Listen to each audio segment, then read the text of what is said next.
Hello, everybody, and welcome to our 6-part series on precisely what happened in Chernobyl, where we're going to just make up whatever we want.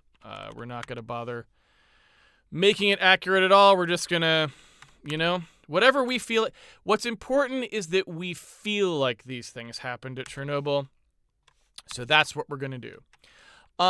We have come to the point where we probably want to sort of simplify down some code because we are generating fairly large scale things now.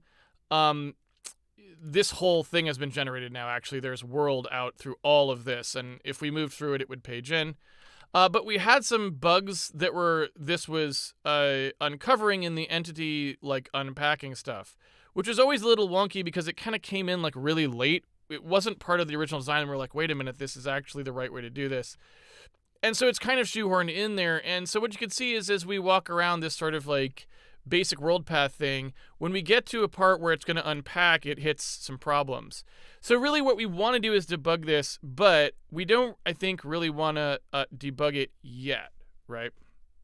What we want to do is take this opportunity to delete the code from those sets for that part of the system that we didn't really need anymore, right? And so we kind of already started to do this in some parts of the code. We deleted some of the 3D stuff from lighting because we only have 2D stuff now.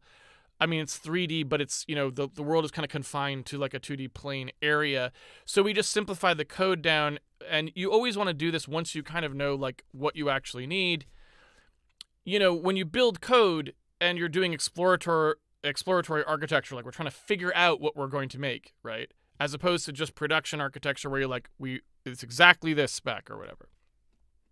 When you're trying to figure out what your architecture is, there's going to be a lot of scaffolding and stuff in there. There's going to be code that you're making where the code is really just there because you need something in order to do the exploration. But then when you actually find how it's going to work, you want to remove a lot of those things that were in there and simplify it down to do just the thing that you want it to do in the end, because otherwise you just have tons of extraneous code. Now this doesn't happen, for example, if you go look at something like the Unreal Engine or whatever, everything just stays in. And that is a way you can do things, but it's a very different development model and one that's not super suited to indie development. That's more the kind of thing where you have 1,000 developers, so it's just this giant pile and things can't really get straightened out. You are making up for having good, straightforward decisions that all line up and are only doing the minimal necessary stuff. You're making up for that with just by putting lots of people on, right? And which one of those makes sense depends a lot on what you're doing and what your team looks like. And so in our case, we not only don't have to do that because we don't have thousands of people working on this project, so we don't have the developer coordination problem that would make it hard to actually simplify things down. But moreover, you can't really afford necessarily to have these big sprawling systems that you never simplify if you're just one person, because you have to keep the total amount of code you're looking at under a certain threshold, because you just don't have thousands of people who you can just, okay, somebody go figure out why this thing's crashing and somebody go figure out why that thing stopped working, right? So for indie stuff, at least for me, I find that it always gets better if you can just simplify. Right? Just once you know what you need, simplify and cut out the cruft. So I want to do a little bit of that before we actually debug it.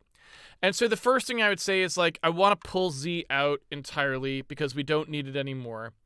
And then I'd like to look, if you take, you can see how the world is set up here. There's a bunch of stuff that we've got. Where we have unpacked entities, and we have these calls that ask to unpack entities into these arrays where they are then operated on. And the idea behind this system is actually kind of interesting.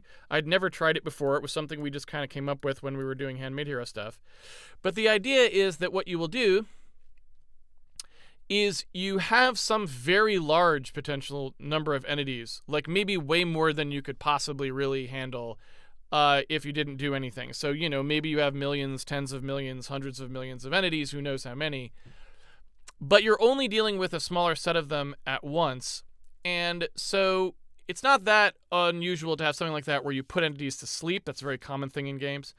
But what we were doing instead is doing basically like a compression system. So rather than thinking of it as putting entities to sleep so they don't cause processing, what we actually do is have entities that are large footprint-wise, and then we're going to just compress them down to store them in a small amount of space when they're not actually active.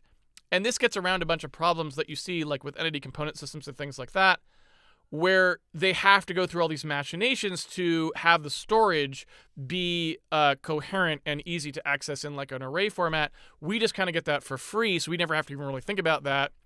And so it's kind of an interesting way of doing things that I like. And so we're going to keep that, obviously. But what I would like to do is, like I said, remove Z, simplify this a bit, switch perhaps to maybe actual tile indexing, so that when we look up things, we no longer have this kind of confusing concept of like world position chunks as distinct from tiles, because now we kind of know that we're tile-based. We can have our chunks and our tiles line up. So instead of saying that there's an arbitrary size that goes with a chunk, we can just say a chunk is exactly this dimension in tile space. So everything that's in these tiles gets packed into this chunk, and that's it, right? So that just allows us to simplify down what we're doing by removing away the arbitrary 3D positioning element of that, and then getting rid of the Z as well.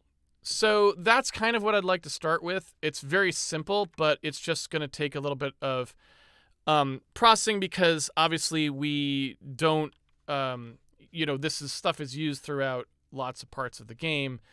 And so we don't really want to mess things up. We want everything to keep working while we're doing this, so we can kind of do it slowly and controlled. We don't just want to blow up the code base and hope we get back to working. We want to do it in like careful steps. So there's going to be a bunch of that as we kind of go through it. So the first thing I'm going to do is just cold delete the Z directly. So we'll leave it in the world position for now. What we're going to do is just remove it from the chunk. So all this is going to do is remove Z-based chunk accessing. So from now on, when we access things, they're only going to be checked on X and Y. So when you call these functions, you're going to not even have to pass in a chunk anymore. We can also update to more modern variable names or type names rather, that we were switched to using, stuff like that. We can do whatever we want. But point being, we can now kind of simplify this down, and we might even, if we really wanted to, we could switch to a better hash function now. But at the moment, I think what I said when I added this was that we were going to add better hash function and then never remove it. So we would literally finish the game and just have this to do in there, because every game needed to do better hash function in it. So that may be the to do better hash function that we leave that's always in there. Can't promise you that it might not be, but we're going to find out. So then in here, we are also passing a Z in, so we're going to kind of get rid of that as well, just so we can, again, simplify it down. Make sure that we're not putting Z's in here anywhere. We can also just the chunk Z from the world position while we're at it, because those are all going to be basically the same level of necessary, right? So we already had assertions in here that we would never be getting Z movement. And the reason for that was because we, excuse me, the reason we did that was because we already simplified the lighting system to not handle arbitrary stacked Z, right? Because we were just like, all right, that's fine. So what we want to do is just remove the unnecessary asserts. This one is still necessary until we pull this to a V2, which we may also do. But until we do that, these asserts still stand, because you're not supposed to be offsetting the Z when you ask to do lighting. So we'll pull those out and keep this going here. Goodbye. Again, I'm not doing anything difficult or interesting. I'm just removing things. I'm just getting rid of things that I don't need. and I don't believe they will have any effect on the code. So my assumption is we'll run it and it will be exactly the same, because all we're doing is saying, look, we're not using that Z layering anymore. So if I remove it, it should just run exactly the same. And if it doesn't, well, I just found a bug that was in there already, right? So that's what we're doing at the moment. Just continuing to step through the errors and peel that back. Now, we have these triple loops here that loop over various segments. As you can see, we don't really need that Z outer loop anymore. So these loops that were previously doing volumetric looping over regions of the world are now just going to do planar loops over regions of the world, which is better just for efficiency too, because, again, we never really needed that stacked stuff for what we ended up really thinking we could use. So in the game. So it just makes the code slower and less, it makes it hard to maintain and slower if you just have everything have to be volume for no apparent reason, right? So again, just getting rid of this stuff slowly but surely, walking through each of those parts, making sure that there's nothing that seems to need them. And it looks like that's about it. So we've removed the Z lookups, and now when we run this in theory, we just get exactly the same thing. Like I said, there shouldn't be any difference. And the reason there shouldn't be any difference is because we had already kind of pulled out that Z, those Z operations in all the parts of the code that we cared about, like the lighting and stuff like that. I don't know if the world gen, we kind of patched it out, but it's still sort of in there. But it's not really doing anything, even though it still had it.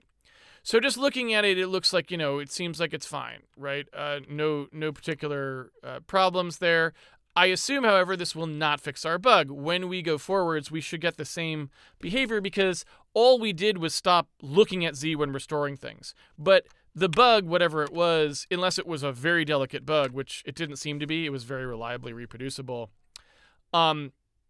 What we just did should have no effect on it. It had something to do with like packing and unpacking, which this doesn't really affect. This just affects how you look up which things are in the pack or unpack that you're doing.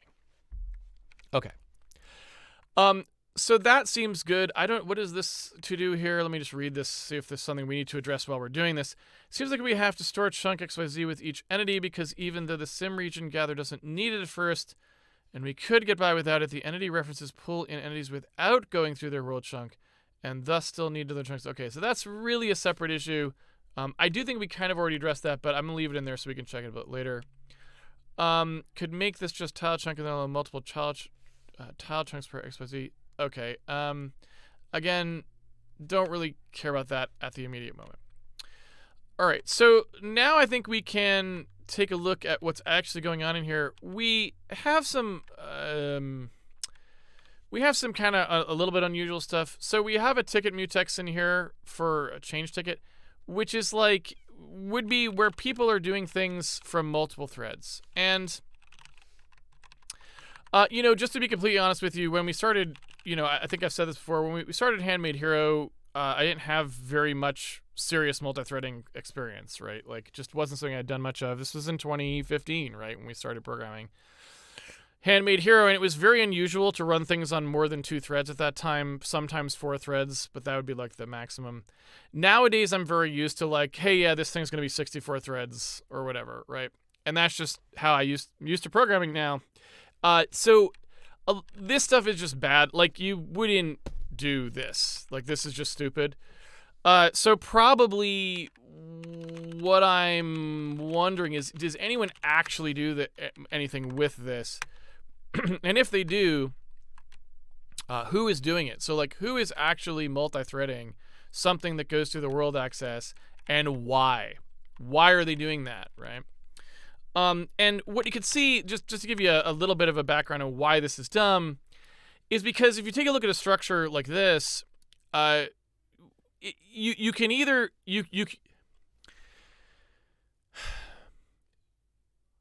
there's nothing wrong with sticking a change ticket or something like that, like a mutex, at the top of a shared structure like this. If what you're doing is like you had 1 thread and you want 2 threads to operate on it, right? Because that'll be just fine. Like, it's not really going to cause a problem, and you'll get your 2x speed up or whatever you were trying to get, probably, unless you do something dumb. Because having 2 threads that have to bounce a cache line back and forth between each other now and again is not the end of the world, right? It basically becomes like hyper-threading, but just across cores at that point. So while one thread is doing something else, the other one takes the ticket mutex, does something, and then it finishes, and the other thread comes back, and they'll naturally sync, right? But if you're actually trying to design things that work across lots of threads, this is just never going to work. Because either you didn't give a crap about this structure in the first place, in which case, maybe a change ticket is fine because it's like people never access this thing. And then, sure, you can throw a ticket mutex on there because it never was important.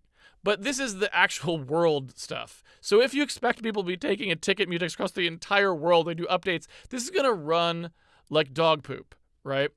So you can't do stuff like this. You have to design your things to be oriented towards the different threads knowing where they're going to work and not stepping on each other's toes. Otherwise, you will suck. You will just push XXXYYY and you will be sucked, as Tak Fuji famously said. Wise words from Tak Fuji. So I don't actually know if this should remain in there. This might be something we want to remove eventually as well, because it's just like, are we actually doing anything with this?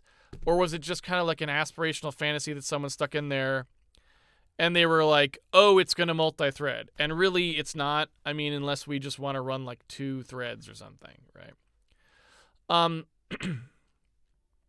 So, there's that.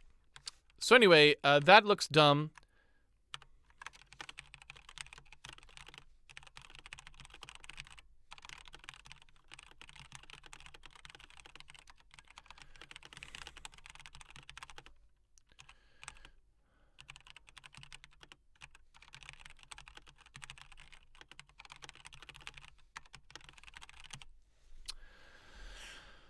I'm just going to mark that as like, this is probably dumb.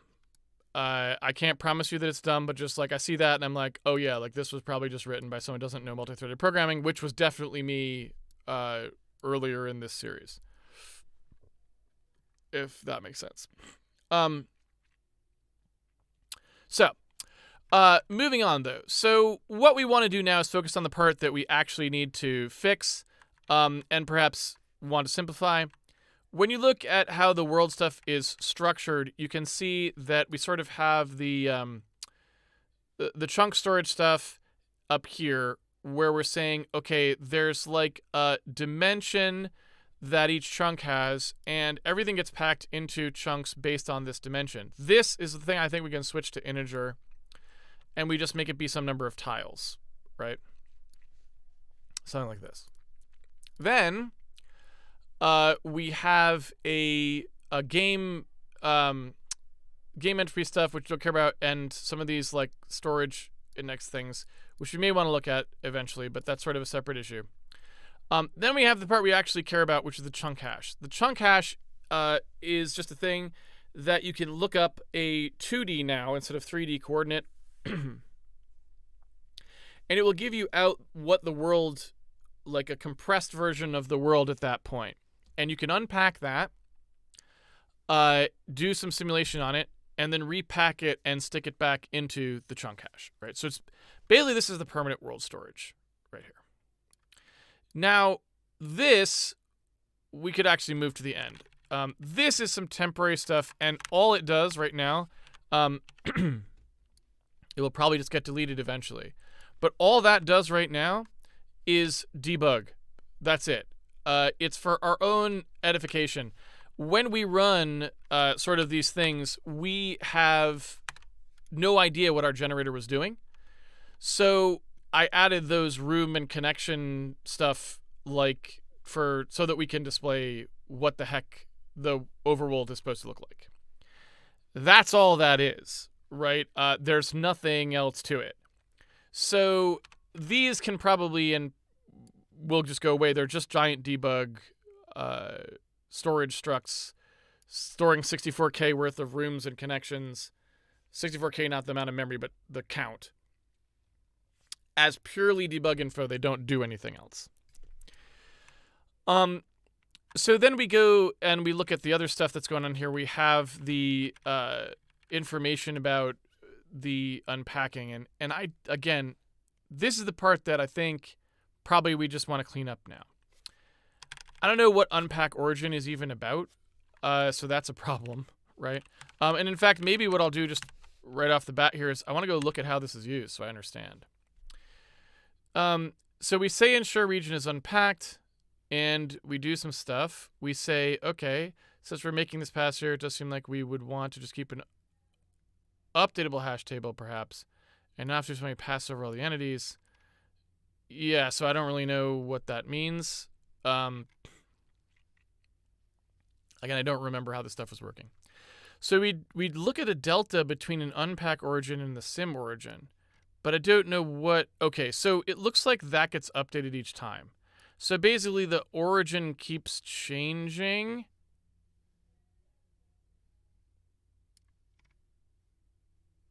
Yeah.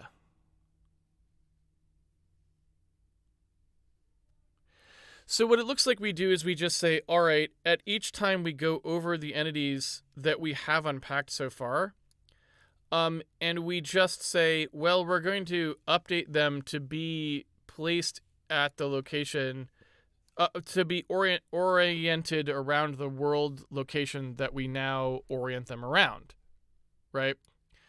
So basically each frame we update, we say, okay, they're all going to shift. Does that make sense? I don't really know what this was about, though.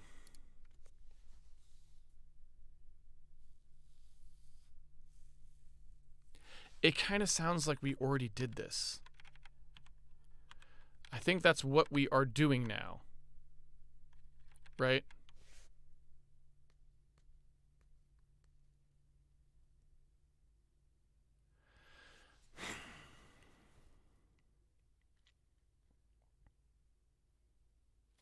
Well, you know what we might be talking about is this. So the sim region has the entity hash in here. That's probably what we're talking about. Okay. So I do think this is correct. So if you look at what happens, there's too many stages what's happening here, right? And we could simplify this down and probably should. So maybe that's this way. So maybe what this is talking about is why don't we just eliminate this and merge the sim region with the world struct? So we now don't need a sim region basically anymore, right? Because all we're going to do is we're just every frame rebuilding this hash for no reason. If instead we just had our hash table support removal, which is harder, obviously, hash tables are much easier to write when they don't have things removed from them, certainly. But it's not like an intractable problem. We'll be able to handle it.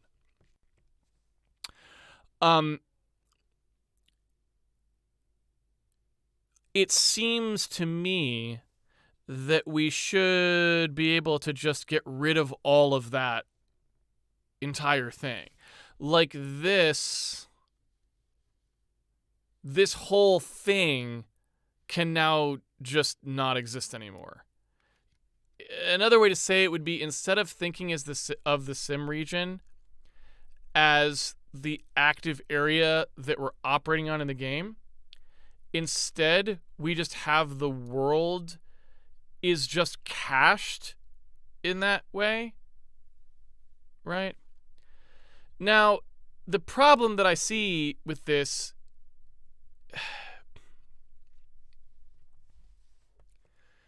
so I do think there's a problem with this, and I think maybe it might argue for doing the opposite thing. So the other thing we could do is move the unpacked stuff into the sim region. And then you keep sim regions around. That, to me, seems better, because if you needed two of them, like, here's the problem here's the part that I'm not seeing.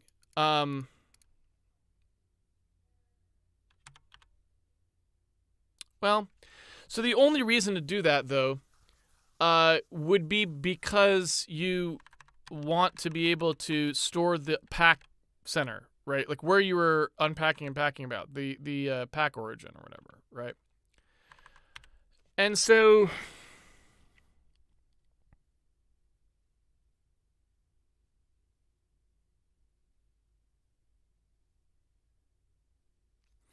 really, I mean, it just gets down to us needing to deal with that sort of multi-resolution of positions. And so I'm just trying to think, is there a better way? So if you only ever have one window into the world, then this doesn't matter. But let's suppose you had two players playing couch co-op, and you wanted them to both be able to explore freely, right? Now you have this problem of they could be on very different parts of the map, very far from each other, if that makes sense. So the thing that I want to know is there a clean way to support that I should be considering?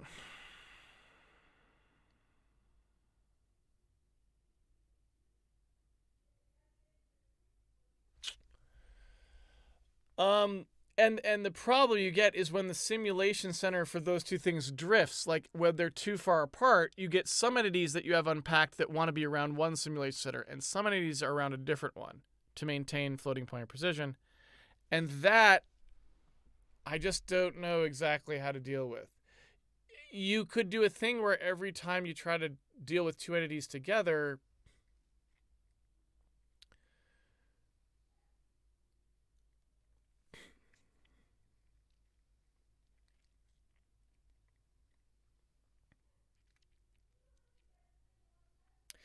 all right, well, so here's another thought.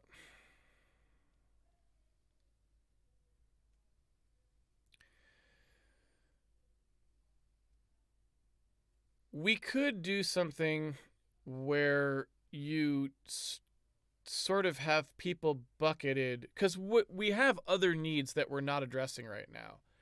So another thing that we don't do right now is we don't do spatial queries very well, right? We don't have like a spatial partition. And so we do want something where we would have sort of these regions, and things would be relative to the regions, so that when we look things up, that's what, we get something coherent.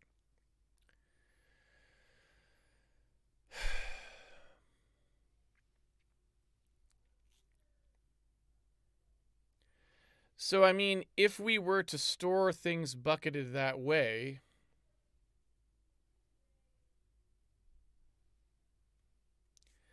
then that could be what entities were stored relative to, whatever their spatial bucket was.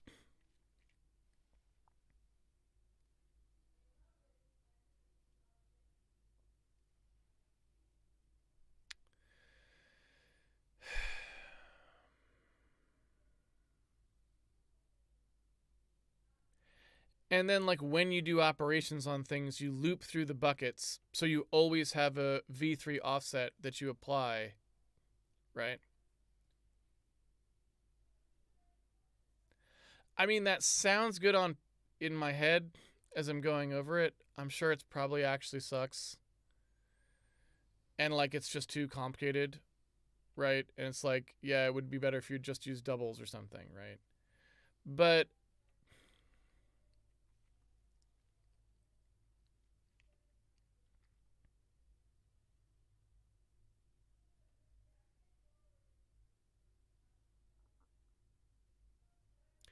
at least at the moment, I can't think of anything that would be more efficient than that. That's like the most efficient thing I can think of at the immediate moment. I wish I had a better idea, but I don't. So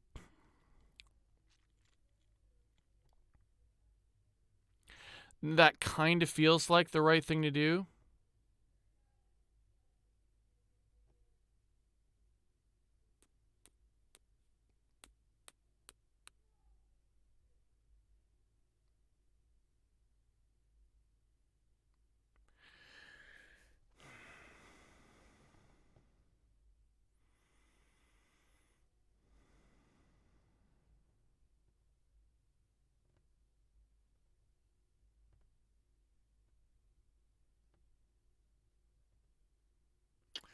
And a sidebot, I agree. I would like to take a nap and think about this.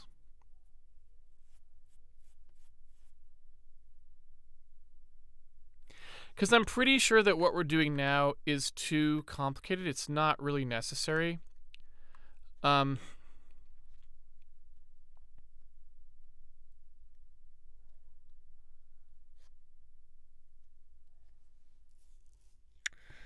I just am not sure. I think what I'm saying makes sense because everything we do in this game is going to be a spatial query.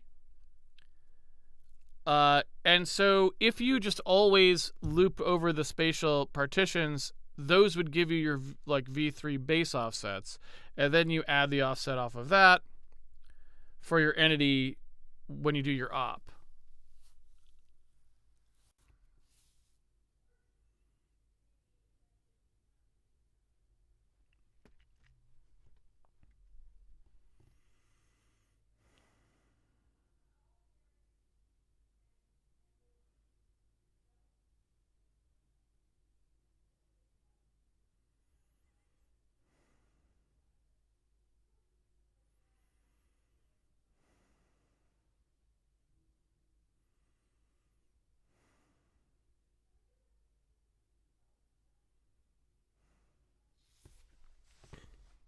Yeah, I don't really have a lot of other ideas. So that might be the thing. If it was going to look like that, then you would have a thing that sort of was in here. You've got these world chunks that are packed. And we would probably switch to doing a packed and an unpacked world chunk. So we would just like we'd just pack and unpack world chunks, but they would represent the same spatial area, and you would only unpack the ones you actually wanted to at the time, right, or whatever.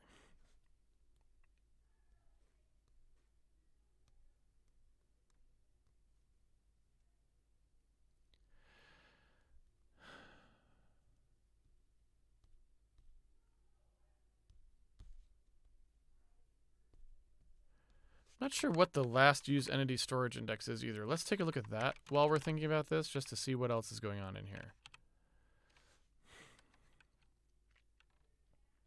So it's used for brain.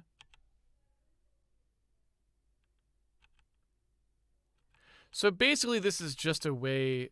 All that's doing is giving unique IDs to people, so that we can say that this entity is uniquely this particular entity. It doesn't really do anything else. So that doesn't really affect us here. Like, that's just a labeling scheme, and we don't care.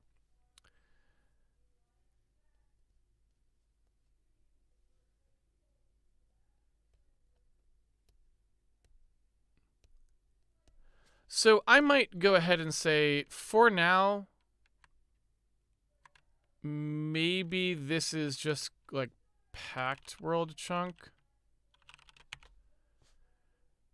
Or something like that. Or the other way to do this, and this might make even more sense, is that we just have the unpacked version here. You know?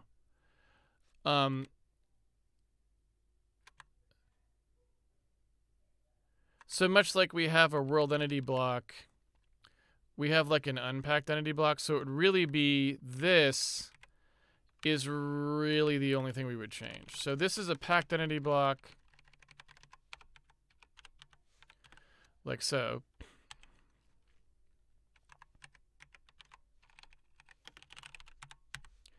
And I'm literally just going to change this name.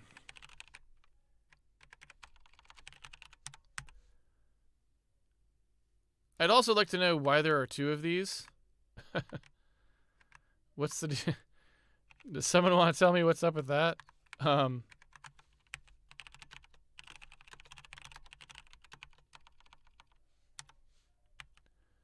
What just happened?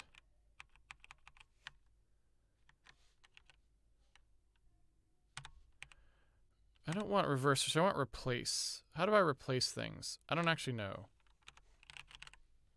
query replace. World entity block. Packed entity block.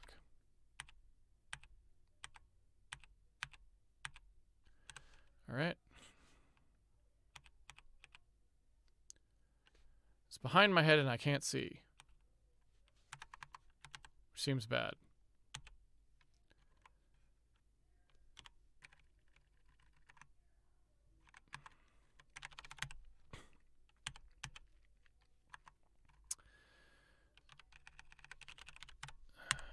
Keep going here. And that's it. All right, so if I have, let me just also see what's up with this. Like, is first free block and first free, are these different? They are not. So actually, like, those were just two. It's first free block is the only actual one, and that was just a dead variable.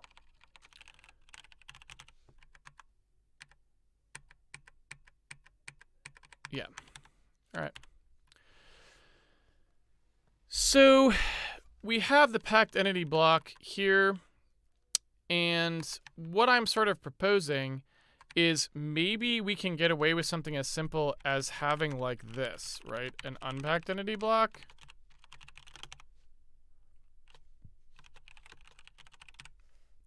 So there would just be like a packed and unpacked. And if you went here and this first unpacked was not, like it wasn't unpacked, then you unpack it, right? The reason this isn't fabulous is because, like that's fine, but the problem is it's hard to know what to repack. So, like, how do you know what you should remove or whatever?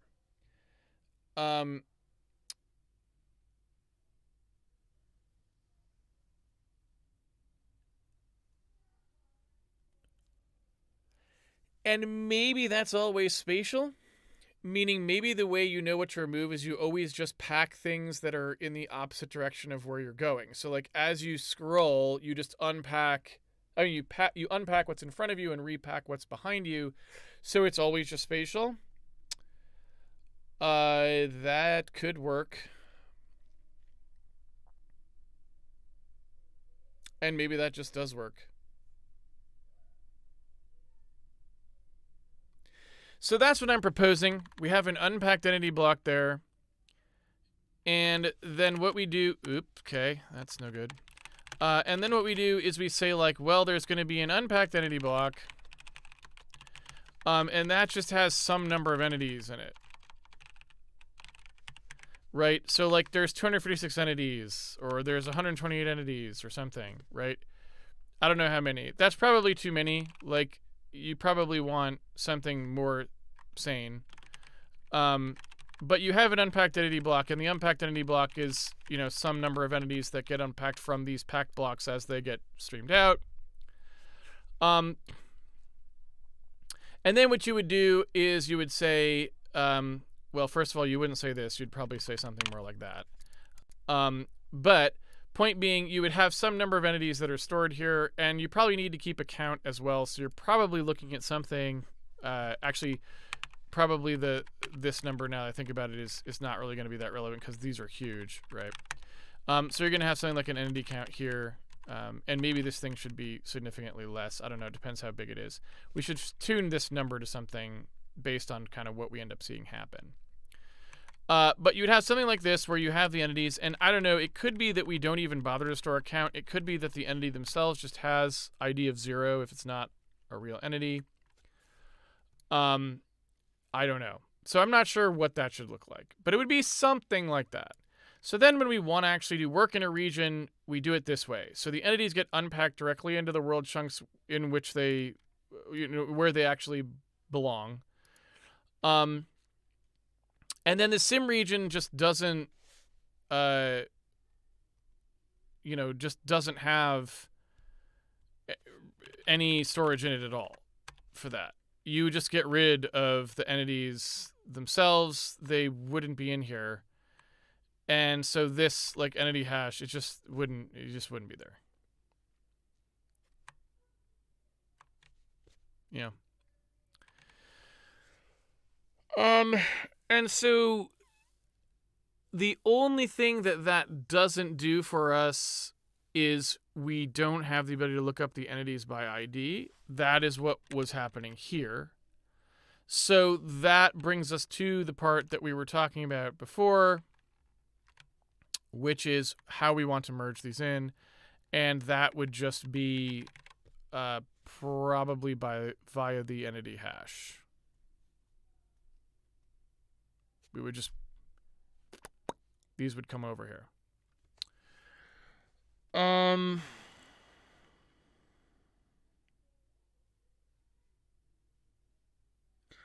a little weirded out.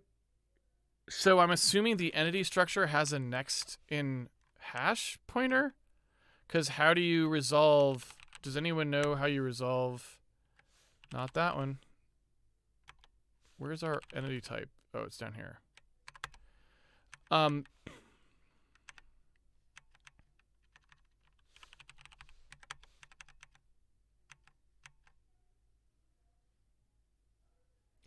Like, where's the actual chaining for if you have two entities that hash to the same slot? Does it just probe? Maybe it just probes?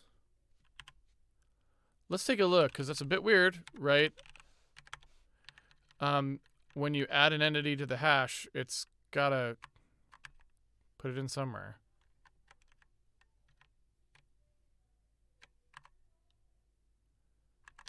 Get hash from ID.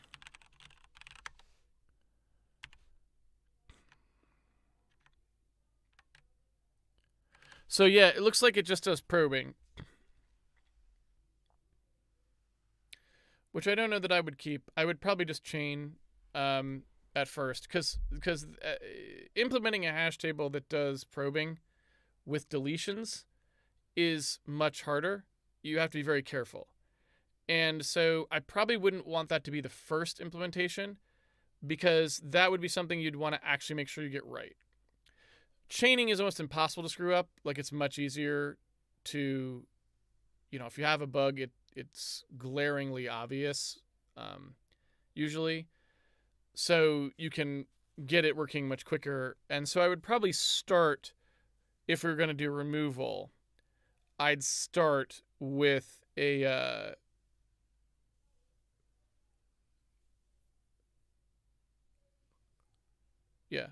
I'd start with a chained version for removal.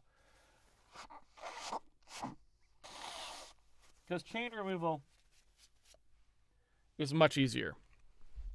So we wouldn't have to worry about possible subtle mistakes. But that's really the only thing. And the reason that we need this get entity by ID thing is just because, like, in general, we expect to be able to do things like this particular entity is like tracking, like following this other entity or something like that. And we need to be able to look up by entity ID. Now, it's also possible that we could just not do that and say that everything has to be spatial, meaning you can't actually track entity IDs that way. And what you do is you do a spatial query to see if anyone who you can see has that entity ID.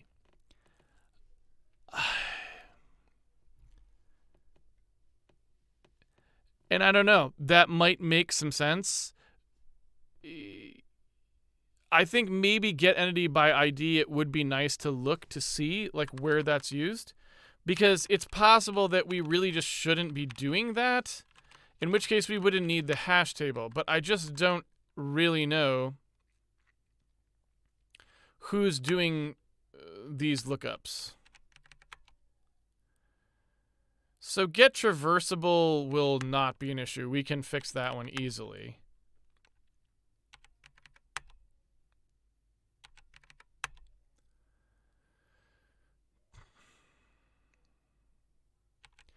So, we really aren't using this. And so maybe we just won't. In this game, in which case that was all just a huge waste of time, right? So let's just see what happens with that. So let's try nerfing get entity by ID temporarily and see what happens. So let's suppose that we just disallow calls to get entity by ID. Oh, and this can stay uninteresting for now. So get traversable. So basically people are storing. Yeah. So, okay. We'll talk about that in 1 second. So basically the only thing that is really happening here is that because traversables are people are storing references to their traversables instead of just storing their position, which tells you they're traversable because you're on it. That's the only thing we're using these for. So I would say that may be just dumb. Like maybe we just need to get rid of this. Okay, so that gives me a pretty good line of sight to what I want for the simplified version of all these things. Number 1, we get rid of traversables and we just have the idea of grid squares, and there's either something on the grid square or there isn't, right? And all that is going to be a thing where we do the spatial query of like, at this location that I am trying to stand on, is anyone else standing there, right? And there's 2 parts of the query. One is it a thing that is standable at all? This could just be dead space, right? Which, I don't know. But yeah. Which theme am I using? Yeah, it's a theme I made myself.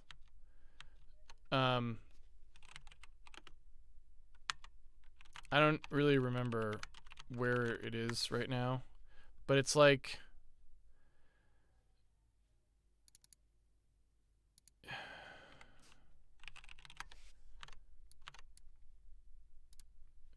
this is the theme. Take a screenshot if you like it. These are the color values.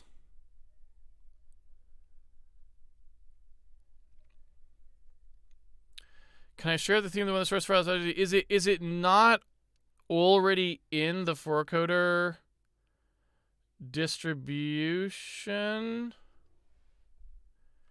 Is this not in the 4coder distribution? I don't know. I don't know what happened with 4coder. I guess it just is kind of abandoned at this point, but or something. I'm not sure, but I thought that it was in here for people who are still using it. I thought it was in here somewhere.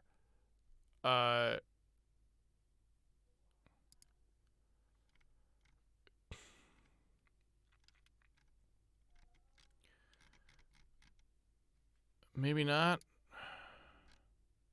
I don't know where the like themes are.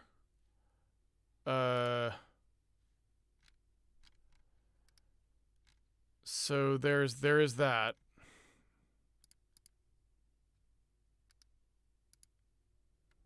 Themes, there it is. So it is true that it is not there. The Handmade Hero theme is like the old one. But the new one is probably slightly different. I would be happy to submit this file, which I think is fine, but I don't know if they want it or not. But I'll go ahead and submit it. I'll try to remember to do that.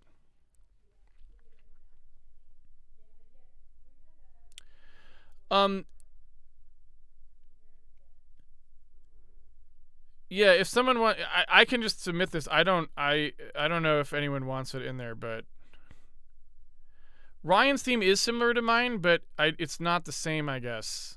3.0 is archived. I can't submit it. Okay. Well, I don't know what to tell you. I'll copy it. Here's what I'll do. I will copy it into the Handmade Hero directory, so people who have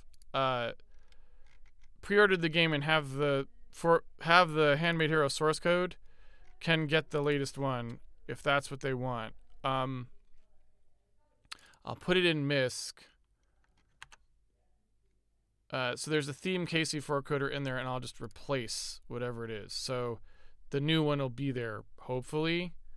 So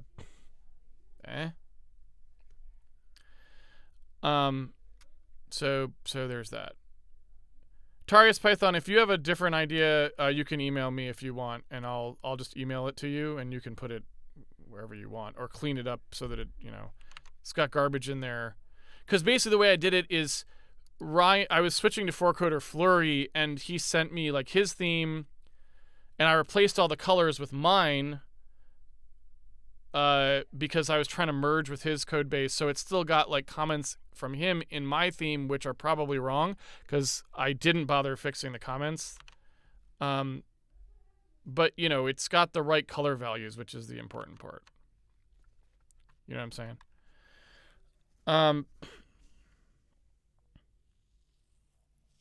Yeah, you're welcome to publish that Tarius Python on your GitHub. But email me if you have any trouble. So, okay. My point is, the SimSpace traversable thing is really it. The stomp on entity thing, we don't care about at all. And so that can just be removed, right? We don't need that. So really, it's just traversables is the only problem that we have. And so what we want to do is, like I said, I think we want to fix this problem.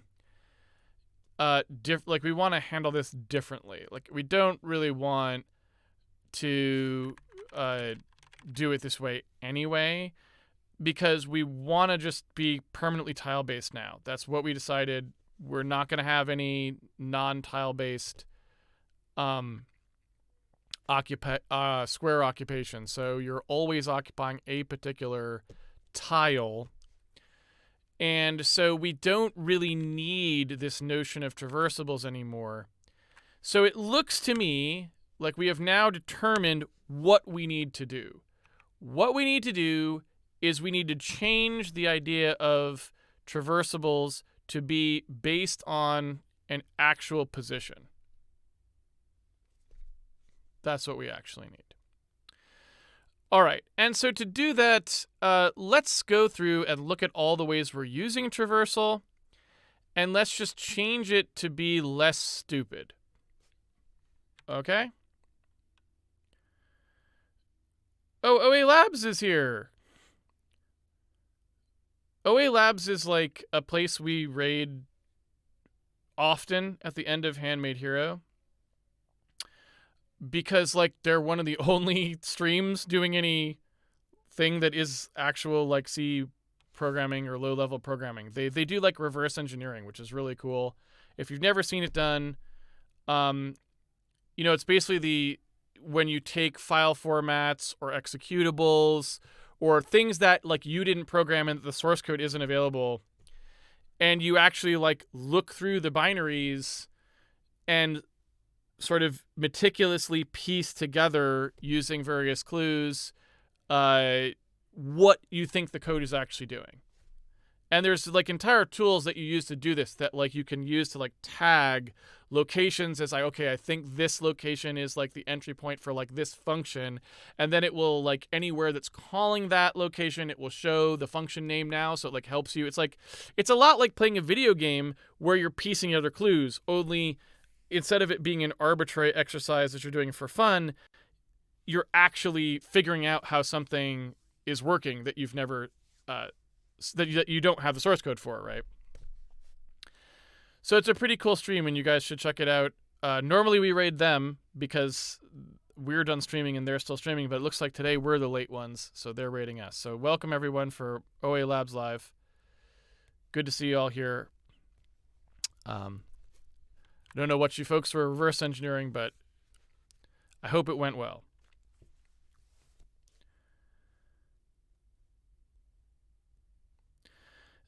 Is a 32-bit int plus a float a quick and dirty way to get around floating point precision issues? Yes, and that is what we're doing. That's basically what we do in Handmade Hero. We use sort of integer-based large chunk indexes, and then inside those chunks we just use floating point values to say like where you were, right? And there's multiple ways that you can do that, this sort of thing. We're doing it that way just to preserve our ability to do large, fast operations with floats. Depending on how you want to do things, doubles can be a better way sometimes because they're just simpler, right? Instead of having the two-stage process. The downside is doubles are half as fast. So because, all your operations will now operate on half as much data as they could have when you go to optimize things. So there is a downside to using doubles, but that downside may not matter to you, right? It may be that that's not a problem. So the simplicity is just a pure win, and you should just store everything as doubles, right? So that stuff really depends on what you're doing. The reason we're doing it this way in Handmade Hero is not necessarily because it's the best decision. It was more just because doubles is the simplest and most straightforward way to do it. And so kind of I just wanted to show what the extra stuff is that you have to do if you don't want to go the doubles route. So it's kind of more to just give ourselves a little bit of an extra challenge in here, just to illustrate it. But that doesn't mean there's something wrong with using doubles. Doubles are just fine. And if you've made the determination that the platforms that you're going to be working on can handle doubles quickly, which sometimes is not true, so you have to be very sure that's right. Like, you have to know, you can't just decide to just use doubles, right? You have to actually know, like, what platforms are you shipping on? Do they all handle doubles with reasonable speed? And are you sure that you're not going to need to do really large batch processing where the half speed of doubles, because doubles are always about half as fast on a modern CPU as floats, is the half speed cost going to be a problem for you, right? And usually the answer to that depends on like how many entities do you have and like how many ops are you doing on them, right? For something like Handmade Hero, I think doubles would have been just fine because we just don't have like huge bulk operations on entities like that. So it's probably okay. For this game. But again, I wouldn't want to tell someone to just use doubles out of hand because it's some games would be a very bad idea because either they're trying to ship on platforms where doubles are bad news, or they are doing like these really big bulk ops on entities that the doubles are going to really get in the way. So it's, just like everything else, before you make a decision like that, learn a little bit about it and understand what the trade-offs are so that you don't just, paint yourself into a corner that you're very sad about later. But for Handmade Hero, doubles would probably be fine, would be my guess. Can't think of anything in Handmade Hero right now where doubles would have gotten in the way. Okay. So what I sort of want to do here is just rip this up entirely and see what we can do by just deleting the code. So in here we would say, all right, these traversable references and all that stuff it's gone, like goodbye. So we're going to get rid of pack traversable reference and get traversable and all that stuff.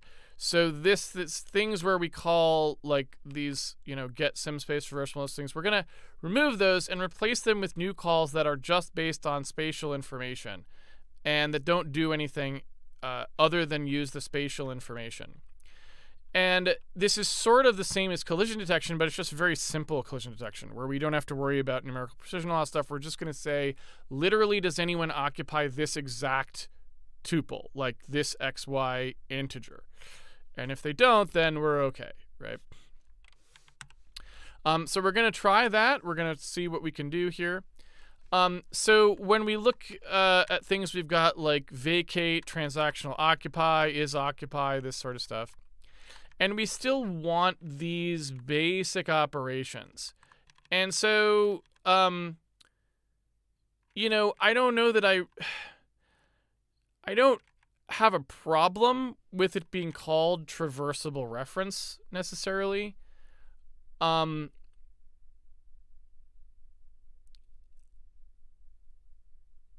know, we could keep that as the name, but it seems kind of lame, and we already know that it's just like a v2s basically, right? It's two integers. So I'm tempted to just say like you just pass, you know, tile index, right? And we make a v2s that's just xy, and you could use it for whatever. And off we go. And that seems better because I don't know, like, I don't really know why we would care about typing, like the like hard typing of a traversable reference. Like we're afraid we're gonna make a mistake when I don't think we really are. I don't think we're likely to make a lot of mistakes with v2s's that way. So I think it's probably just safe not to do so. And so what we would do here is, you know, and I guess there's also v2u's. So there's v2s and v2u. We already have v2u, which means maybe we just want to not, like, do we really need v2u, or can we just use v2s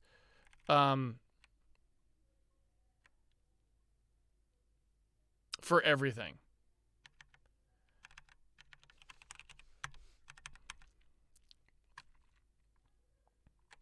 Right, because you can see we were using it here for dimensions, and do we really need that?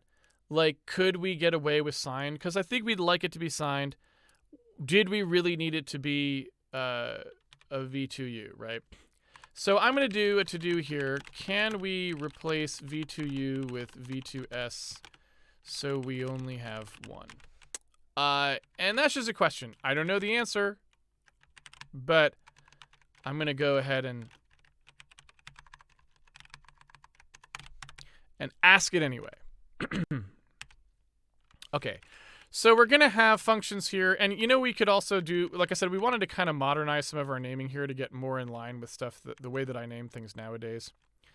I also kind of adopted a thing that I thought was kind of fun, which was, so we've got like, excuse me.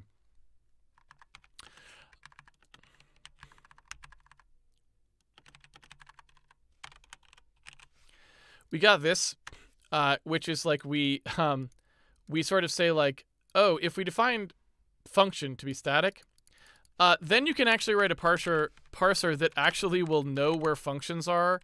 I kind of liked this.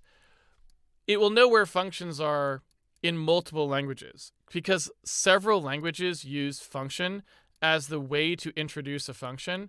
So lately I've just been doing #define function for static because that way all of your functions are clearly labeled. And the same parser will work. You want to find a JavaScript function? It starts with function. You want to find a C++ function? That also now starts with function instead of static, which nobody uses because it's a dumb freaking name. So that is kind of cool, and I've been playing with it lately. So I might kind of do a little bit of that as we go as well. Again, just trying to modernize things so that, you know, unify the name scheming to be like more like what I use nowadays, which is fine. Oh, is it FN in Rust? Yeah. Of course they did. Ugh. Rust. Anyway, so yeah, like I'm going to just try this here where we say like, okay, let's suppose we can say is occupied and we pass it a tile index. And we're going to pretend that that actually works, right? And vacate, I think, is not going to be a thing because you just will move out of the area. You know what I mean? Like, if you move yourself out of the area, then you have vacated it. So you don't really need to call this anymore. It will just happen. Transactional occupy is where you're going to say, look, I'm trying to swap from where I am to where I'm going. And this either does it or it doesn't do it. So I think all we really need to do there is say, look, if it's occupied, or I should say, if it's not occupied,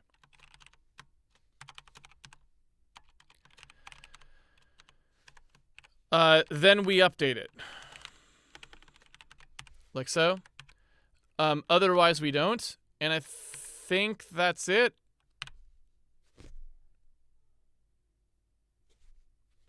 You know what I'm saying? This one is sort of more like, hey, we have to look and see if this slot is occupied.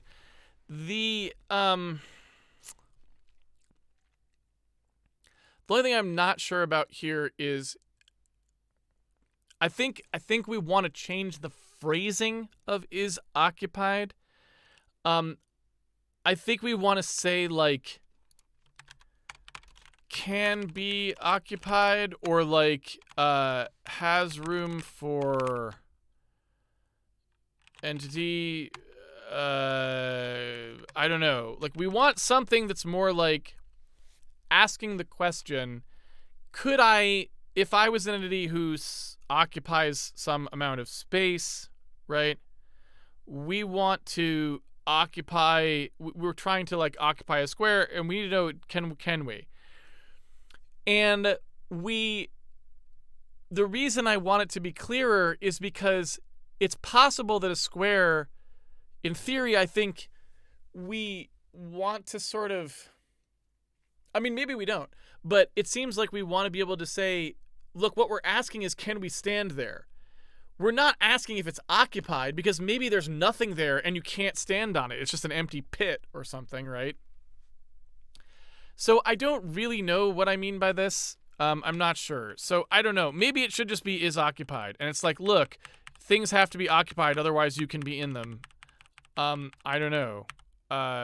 So that part's a little confusing to me, like what that nomenclature should be, but you get the idea.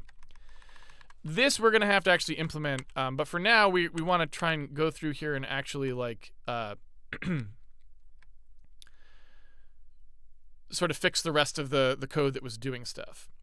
So let's see. Here we have a function called getClosestTraversable, and getClosestTraversable lets you specify flags. Clipped Z is not a thing anymore, so that can be removed entirely because the Z is not a thing anymore, right? So what we're really doing is something more like this. And we're looking to do searches. So this is supposed to search kind of in space, right? And when we do get close to traversable, what we'd probably ask for is just, hey, if we're a V2S, like this tile, what's the closest traversable? And it would return it. Now, the thing that I don't know if we need anymore is this. The reason we were doing that is because we were in float space. You know what I'm saying? We now probably can restrict our accesses about traversables to just V2S positioning, like right here. So I want to say this function probably just doesn't exist anymore at all. You know what I'm saying to you?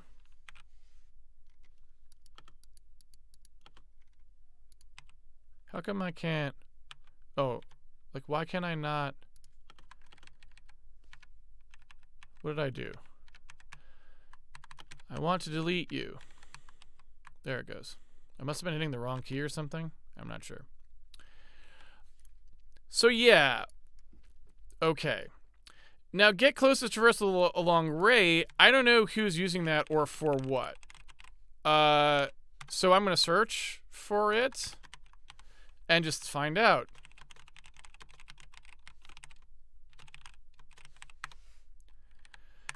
So here is the only usage of it.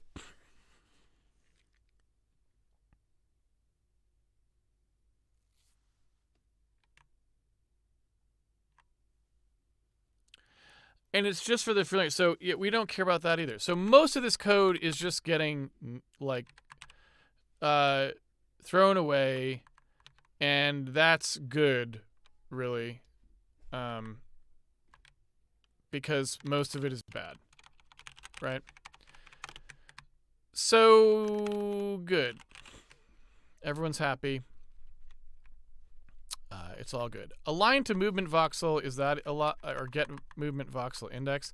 Motion displacement size. Are any of those things still a thing?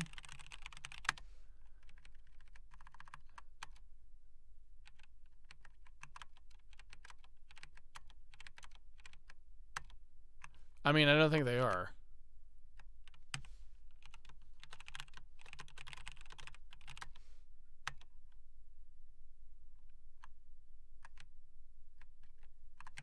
Because we don't really have this problem anymore.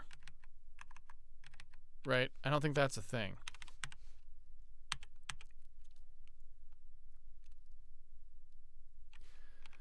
We can clean up so much code. I mean, it's just like, it's insane how much stuff we can clean up.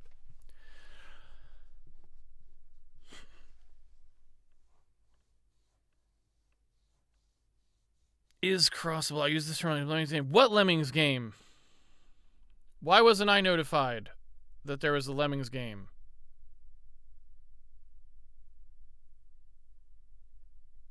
I liked Lemmings. You know, I liked Lemmings, but I didn't like Oh No More Lemmings that much, and Lemmings 2, not at all. I feel like the original Lemmings like hit kind of a sweet spot, and then they didn't really know how to make the next Lemmings. No, it shouldn't return false. That's a mistake. You're correct.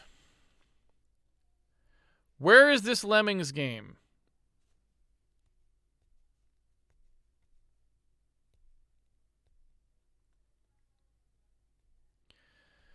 Where is the Lemmings? What Lemmings game are? Where is the Lemmings game that you are making that I am gonna play?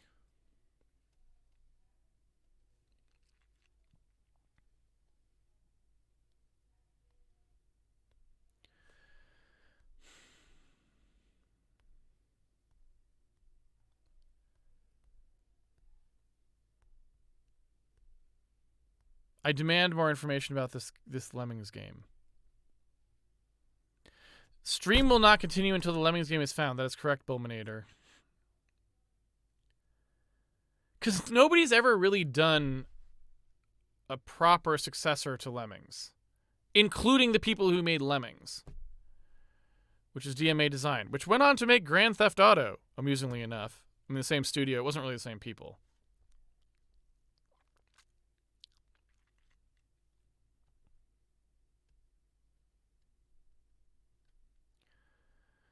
We demand release of this Lemmings game immediately. Steam Early Access.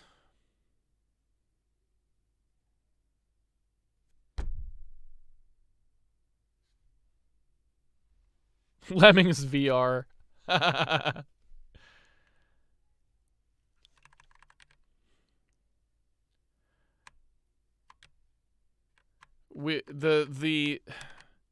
Everyone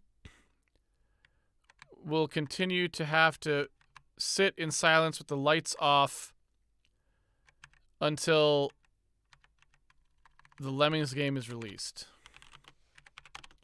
That is just the truth of the matter.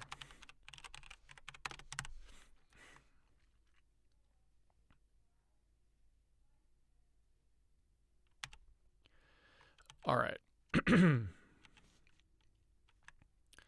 So what's going on here?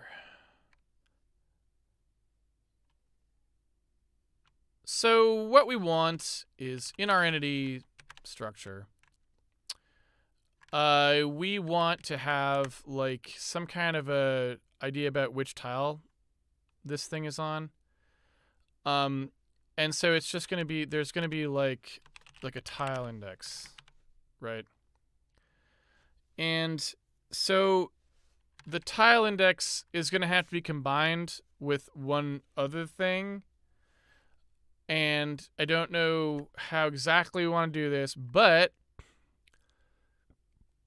it would be something like the flag on the entity would have a thing that says whether it occupies, you know, like this, right? So there would be a thing that's like, do you occupy squares when you are on them or don't you? So you'd have a thing that's like entity flag Grimbus, right? Chungus. Entity flags Chungus. Where you would have like a flag that says whether or not the tile that you're on is occupied by you, like occupies tile, that kind of thing. And so if we look and we see what tile you're on and you don't have that occupies tile flag, then we don't really consider you to be blocking other people from entering it. If we look and you're on the tile and you do have it set, then other people can't come into that tile while you're still on it. You know what I mean?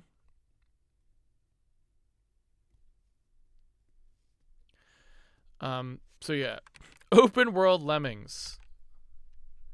As you said that, I immediately kind of just thought, actually, you could make an awesome open world Lemmings game, and someone totally should.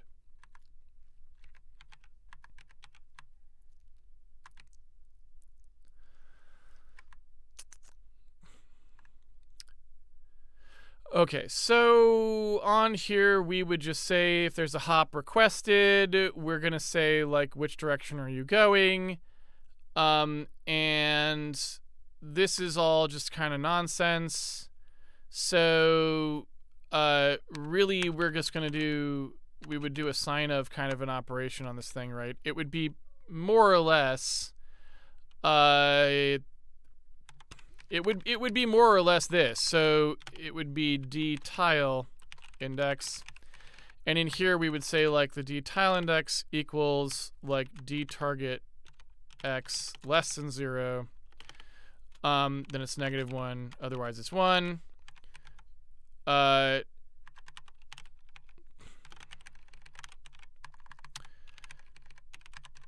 the d tile index here is going to be y. So this is just us decrypting floats and making them into ints for no reason. We probably could have just done that up above, but we're too lazy right now, and we're not really working on that part of code. So instead what we would just do is say none of this stuff matters at all. So now we just want to do a transactional occupy. I'm not sure what the heck this code does. Let's be honest. Go.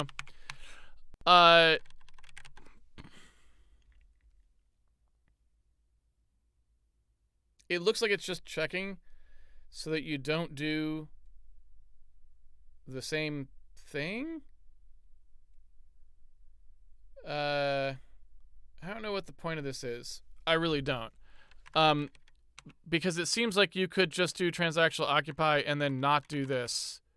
Like I don't really understand why that just doesn't look like that. And maybe I'll find out when this all just breaks and is terrible. But for the time being, we're going to do this. Okay. And so the transactional occupy is going to do this. We want to go to our entity structure and change these like occupying versus not occupying versus blah, blah, blah. That stuff all wants to be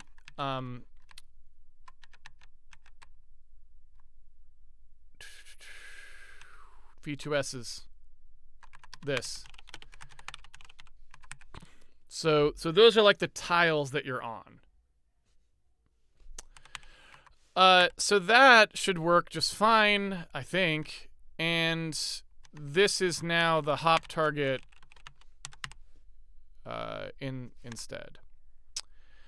So I think that's all good. Why is that talking about vacate? Vacate is up here. I don't know what's going on with that. That just doesn't make any sense.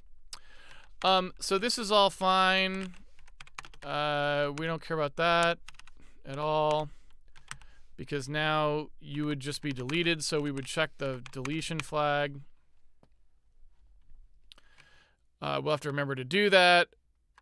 So, because if we don't remember to do that, then some stuff happens and things occur and blah, blah, blah. So, yeah.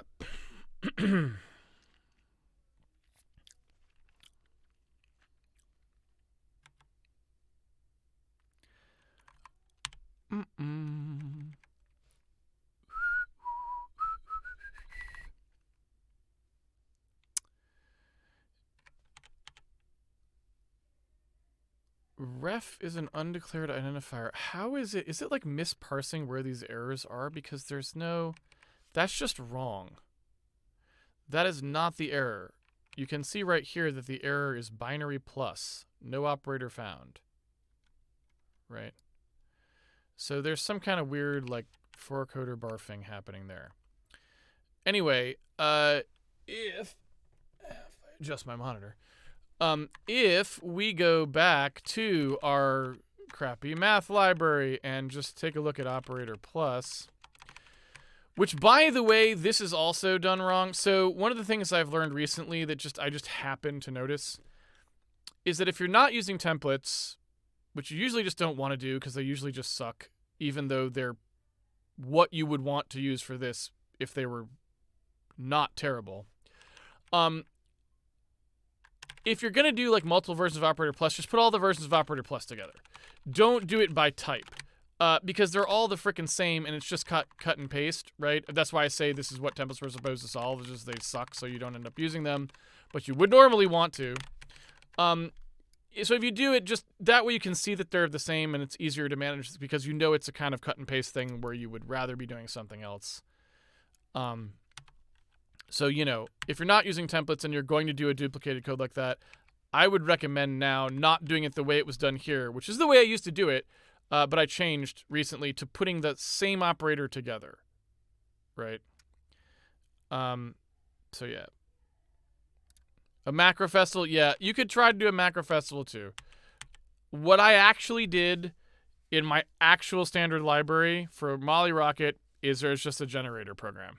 It's just a meta program. The math library is made by a meta program. That way it can always do everything exactly right and output like optimal code for everything too, right? So, you know, math libraries are one place where code gen makes a hell of a lot of sense.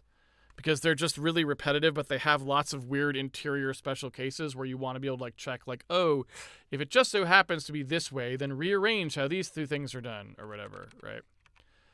So.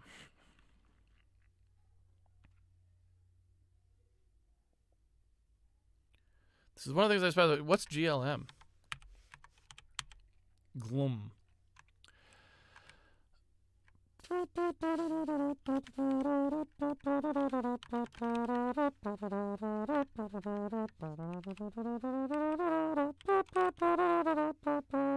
Are you guys into this music at all that I'm doing?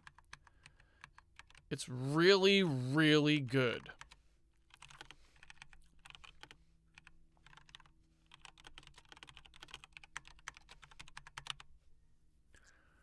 C++ math array everyone on the open source internet likes to use. Oh, well. You said two things that let you know it's bad, which is C++ math library and everybody on the open source internet likes to use. So that's pretty much all you need to know. That is how you know GAM is bad, do not buy.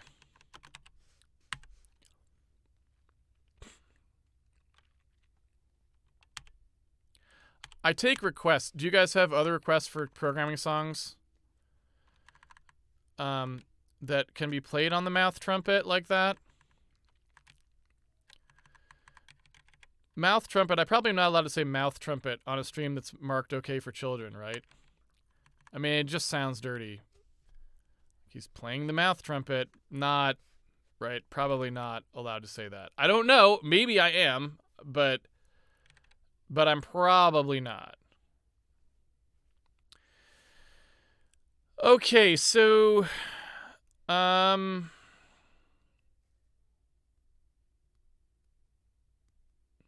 Indiana Jones theme, yeah. Oh, recently I saw on Twitter the words to the Indiana Jones theme, and I was like, awesome. Did you guys see that? What the words are? It's like Dr. Pepper, Mr. Pibb, Dr. Pepper, Mountain Dew, Code Red. Have you seen this yet? It's very good. Using just like cherry flavored sodas, you can get that whole first verse in there.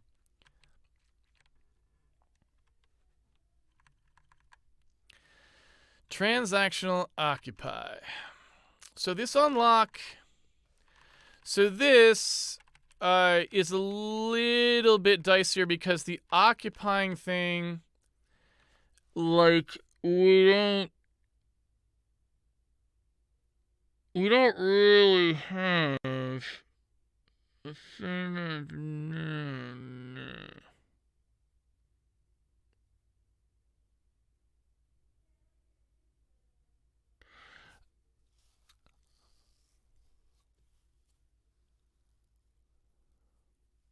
What the heck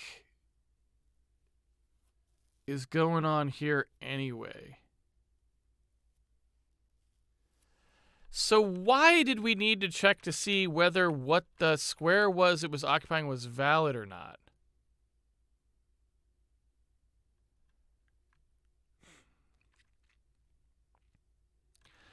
That don't make no sense. That don't make no sense. So actually what this probably should be is this.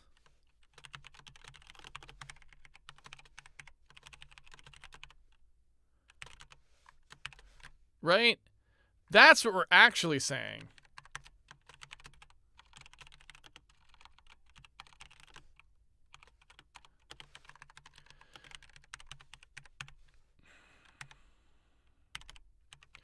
Dr. Pepper, Mr. Pibb, Dr. Pepper, Mountain Dew, Code Red, Dr. Pepper, Mr. Pibb. They didn't say what comes after that.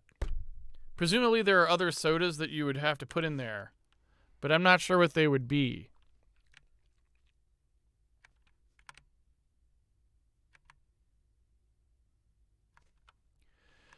What is this nonsense? Get closest traversable, head plus delta. This is the same thing. So this is just... This is just going to try to do the transactional. Why does this code look like this? What am I missing? Both pieces of code set the came from to the occupying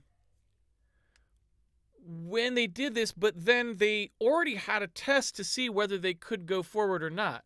So they always set the came from first, whether or not they do the actual animation, which don't make much sense.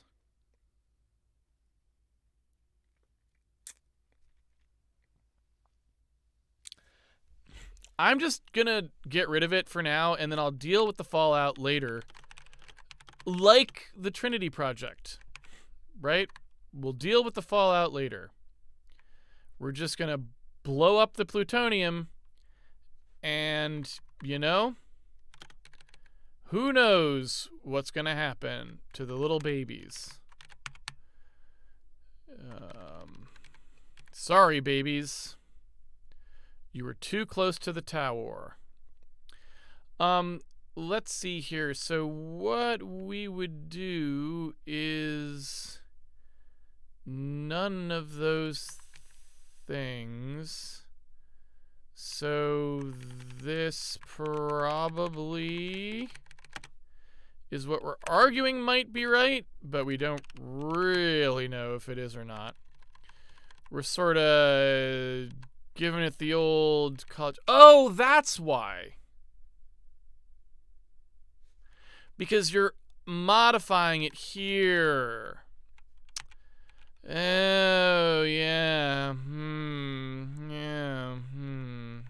Yeah, isn't that something?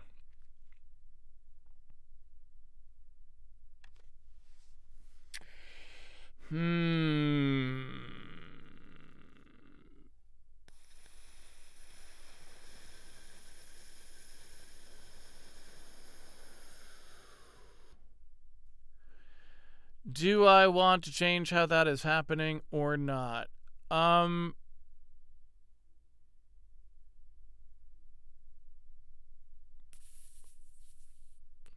You know, I could see myself wanting to change that. I could see myself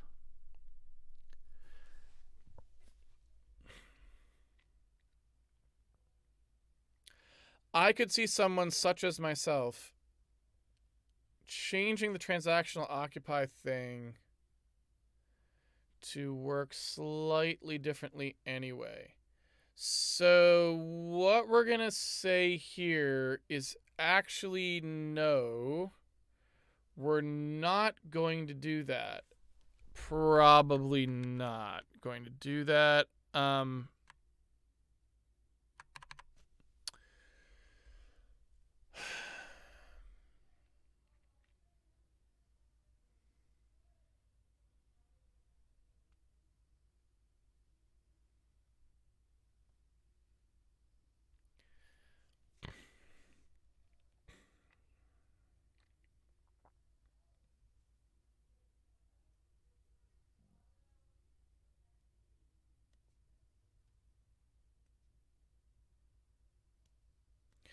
I don't know.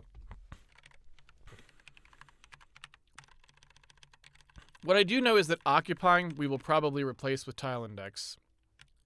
So occupying will probably change. That said, I need to fix the one that I screwed up. So that. And so when there's a hop requested, yeah, we do that. Yeah, okay. Okay. It's fine. I get it now. Let's keep going. Transactional occupy. This code here, it's doing this delta thing. This is going to be code we're going to want. So we already wrote that code. And so let's just fix it by making it be a thing. So tile index from or single tile delta from, something like this.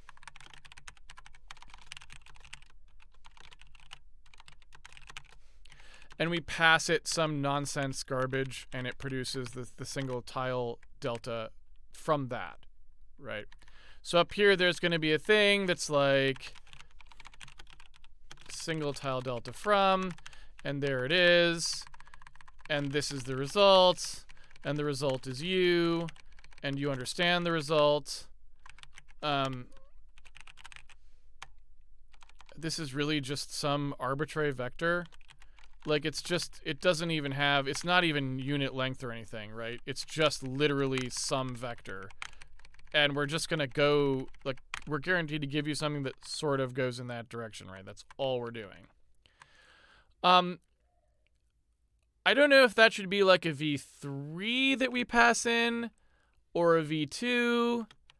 But what we could do is say we don't care because it doesn't matter. So we could just do like, hey, also sometimes you just pass us the bigger one, and that's fine too, right? So in here we would say, okay, you picked a random direction, and then we do our d-tile index from that. Delta that we made up, right? We just said like, who the heck knows, dude? And so we made it up, and then we did the thing, and then we just take the tile index and we move. We go one forward from there. So like we're trying to go to the next one. And like I said, occupying is just going to be changed. Like this is just going to be tile index from now on, right? It's just going to be like where we are.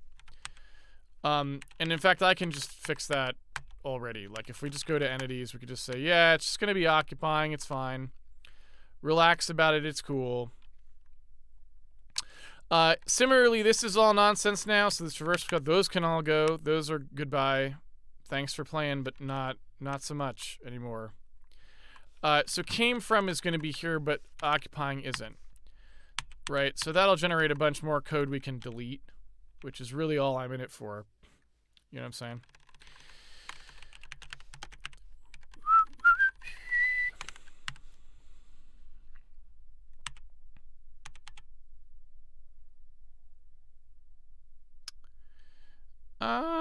Yeah.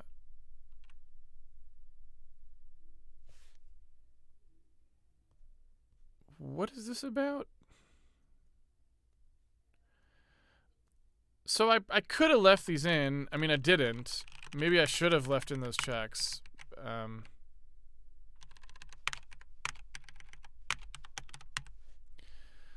But, you know. Okay. So. I don't know what the heck this is supposed to be. Just garbage, really. So here is a thing that's like, hey, there's a tile that you step on, and if you step on the tile, some stuff happens. Right? So, again, all of this garbage doesn't have to be there anymore because all we have to do is just say, like, is my tile occupied? Right? So it's just like, is anyone on this thing? I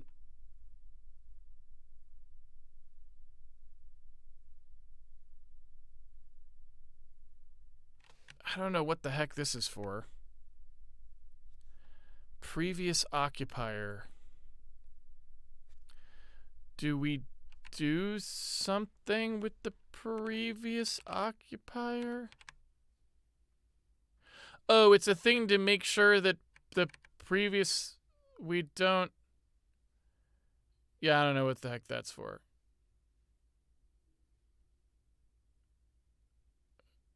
This was literally just to see if someone was occupying when we got, like, did we get stepped on, basically. This is just stupid.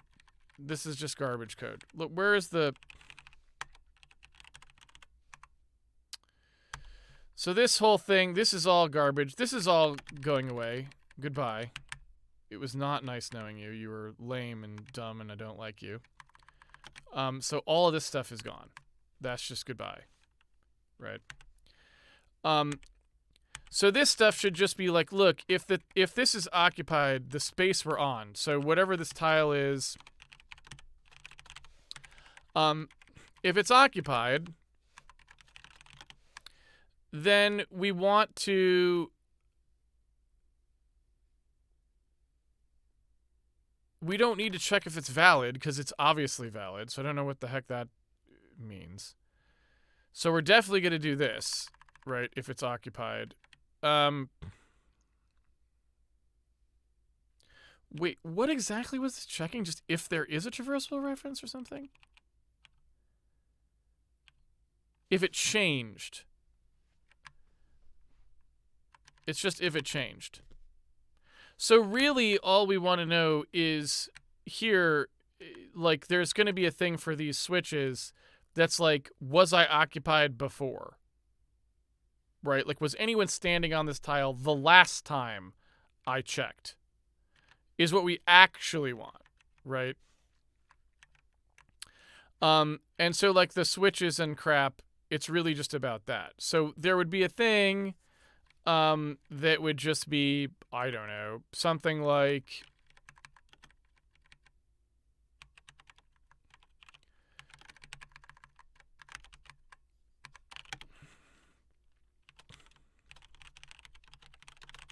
that. It sounds like is what we actually want. So we'd say... occupied equals is occupied this square.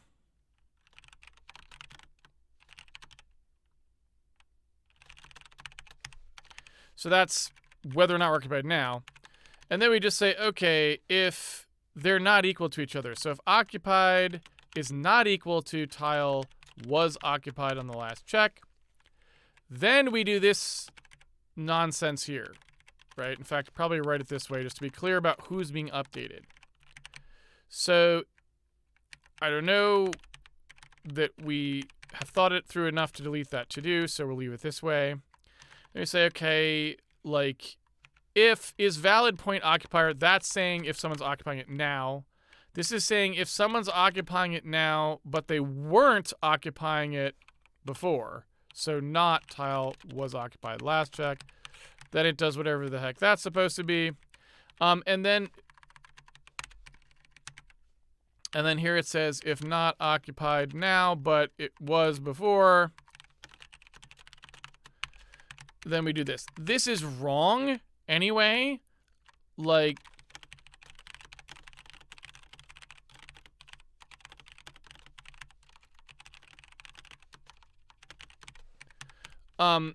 so like we kind of need to fix this anyway, but I just want to keep it. It was broken before, but we're going to leave it broken because the goal here is just to kind of seamlessly transition to the new way of doing things without actually fixing things along the way, like, because that's too much of a change. And then we can go back and fix things when we can actually test them with the new system. We don't want to do too much at once, right? So, okay. So what I'm going to do here is also this. We're going to do this without the check. So the first thing we're going to do is just make sure people can hop around, and they'll just hop around everywhere, and there'll be nothing to stop them, right? And then we'll add the actual check in here and make sure that we can actually resolve that, but, you know, one step at a time. Okay. Off we go.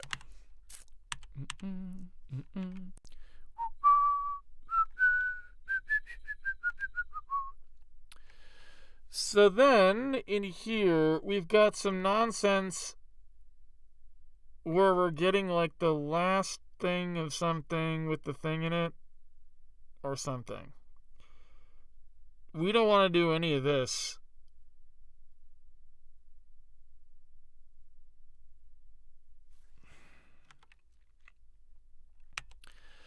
So, the seg delta is an actual thing. Atan2 is like complete waste of everyone's time.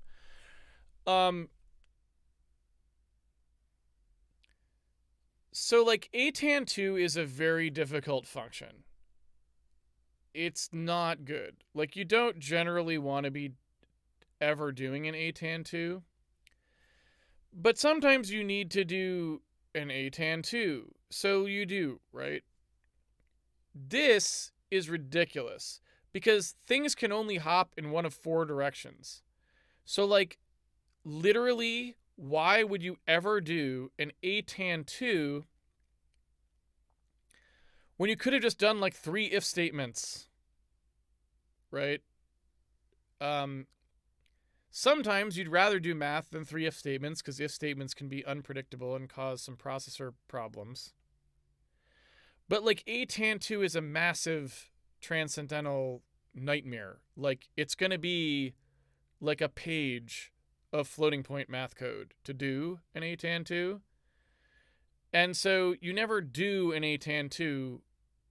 Well, you just never do, basically, like, if you can avoid it. So this is just garbage code. And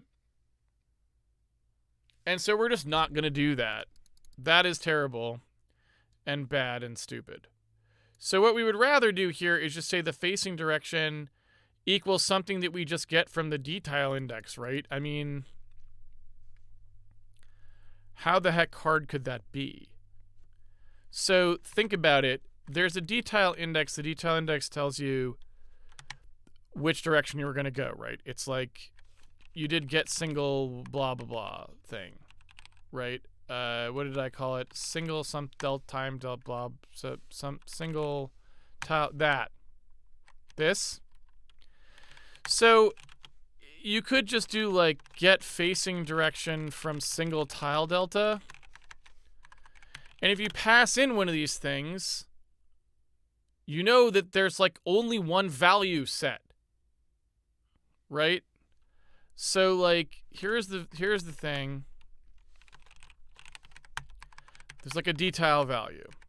And I could assert here that like d-tile x equals 0 or d-tile y equals 0, right? Because it's a single tile delta. So then I have d-tile x, and I can just do like, okay, the facing direction. Well, what do we know about the facing direction? And this stupid code base is still using freaking like actual pi and tau and crap like that, which is absurd, but that's just the error when it was written. So we're still using this nonsense, but okay, so we have a tau 32 in here because that's just the antiquated kind of programming that was happening on this stream. So tau 32 is the total revolutions of the circle. So we know that like we're going to be 0 if we're facing right. We're going to be like half of pi or quarter tau if we're facing up. You know what I mean? We're going to be pi or half tau facing left. You know what I'm saying? All right. So what are the different cases? So let's suppose that d-tile x, it's either going to be equal to 1, 0, or -1, right?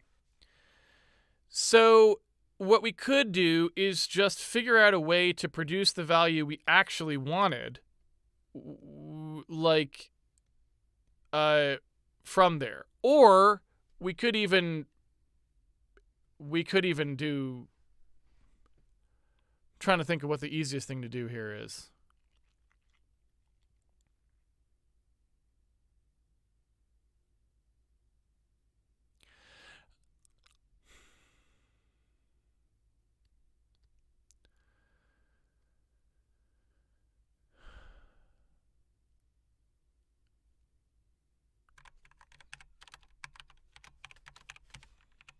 I think we can do something slightly weird here, is I guess what I'm saying.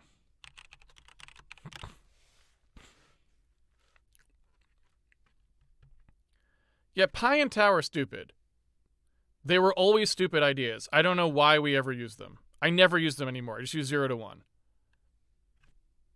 It's always better. Always. Pi and tau were the dumbest ideas. I have no idea why programming ever used pi or tau. It's just ridiculous.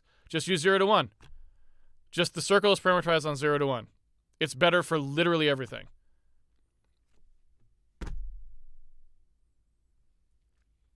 Always 0 to 1. Except no substitutes. All right. So anyway, so off we go. And we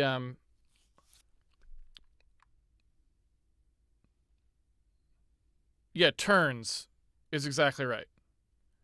Just turns is what you want, or percentage 360 or whatever, right? Percentage tau. Think of it as percentage tau is what you actually want. You don't ever want to use tau. There's literally no reason to ever use tau unless you're doing weird things like computing circumferences or something, which, if you'll notice, we literally never do. Like, it never happens in video games. The times when you would... And if you were, then you'd have tau just in that one routine, right? So turns is the thing. Turns is the thing, or percent 360, you could think of it as, if you want. But that's the correct parameterization, period. Okay. So anyway, back to our story. So d-tile x, d-tile y is... We want to turn this. So what we're looking to do here is say that d-tile x and d-tile y are like in a table, right? And then we have our angle that we want to produce. You know what I'm saying? So there's d-tile x equals 1, d-tile y equals 0, and we want an angle of 0. There's d-tile x equals 0 and d tau y equals 1, and we want an angle of like, let's just call it 0.25 for now, but it's like times tau, right? Then we've got -1, 0, and that's 0.5 tau. And then we've got 0, -1, and that's 7.5, right? Do you configure your sin cos tan functions to use 0 and 1 instead of radians? Yes, that is exactly what you do. I think people are probably right that tau is better than pi, but 1 is better than tau. Right? So it's 1 is better than tau, which is better than pi. That's the way you think of it. And I would argue it's not just better, it's obviously better. Like 1 is just obviously better than tau. Period. It's like unequivocally true. Like so obvious that I should probably make a video where I'm just like, here is how you know it's obvious, because I think like I can open up like 12 lines of code and just be like, see, this is how dumb it is to use pi or tau in your code base. It's literally the stupidest thing. Right? So anyway, that said, facing direction equals d tile x. Just don't let math people see the video. They will know I'm right. Anybody who does numerical computing will know I am correct. And if they don't, they do not understand numerical computing. Full stop. It is so obvious when you actually look at it that you're just like, oh. So the only people who would ever think that that was wrong to switch to using 1 are people who do not do numerical computing ever, right? Like maybe pure math people, but why would they care? Because I'm not telling you to stop using tau and pi in a textbook, right? I'm saying when you're writing your numerical routines, never use tau and pi. So. All right, so what we need here is like we need one of these things to I could see using an XOR here, but I actually would support, I'm fine if they both equal 0. In fact, if they both equal 0, as you can just return anything. Like I don't care. But so I wouldn't, I would say if you pass 0, that's okay. Right?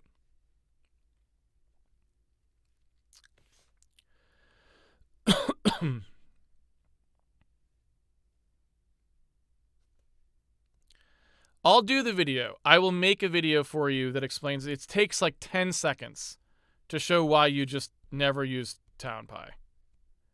It's really straightforward. You do not have to be a numerical expert to understand it. It's glaringly obvious when you think about it.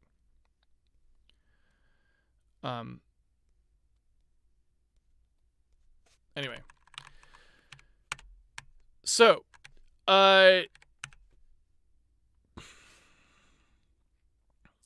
back to it. So the facing direction here, I just want a thing that outputs the facing direction based on these things. So like 1 has to map to 0, 1, 0 has to map to 0, 0, 1 has to map to 0.25. And my throat's getting kind of hoarse, so I may be done for the day soon. So I'm just trying to think, is there any easy bit pattern thing I can do?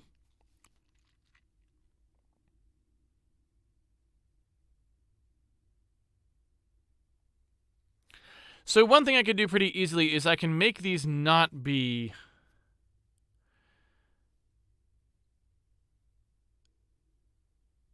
I can make these not be like 0 to 1 pretty easily.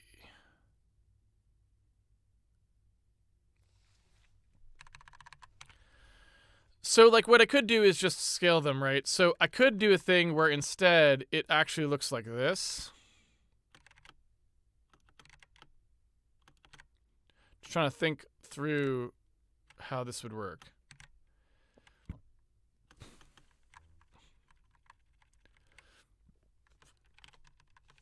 So like if I introduced synthetic variables here where it's like I add 1 to them, so it would be 1, 2, 1, 0, 1, right? So like the first 2 bits are the X, you know what I'm saying? And then Y is 1, 1, 2, 1, 0. You know what I'm saying? So I mean, you could just do it in a little table, and the question is the table, like, could you have generated the table just directly somehow? I don't really see how you would do that.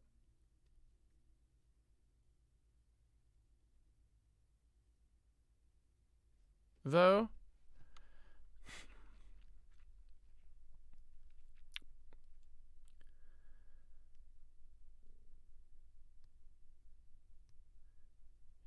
Yeah, I don't know. I agree with the math, but I don't actually know. I'm not seeing. So it'd be basically just 4 bits. So you'd have like a 16 entry lookup table, which is more than you really would want, but you could do it that way pretty trivially. I just don't think it's probably worth it at that point. I mean, but it's pretty cheap, right? So another way to look at this is the angle here. What you want is like something like, I don't know, 0, 1, 2, 3, right?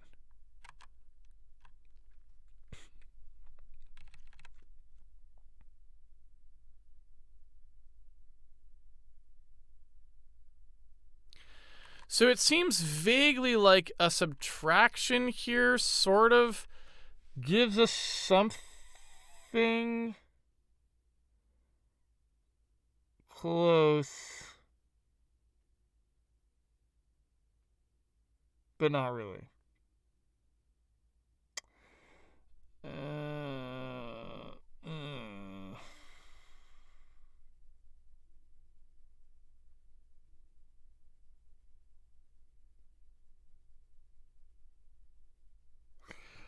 Still not seeing the magic.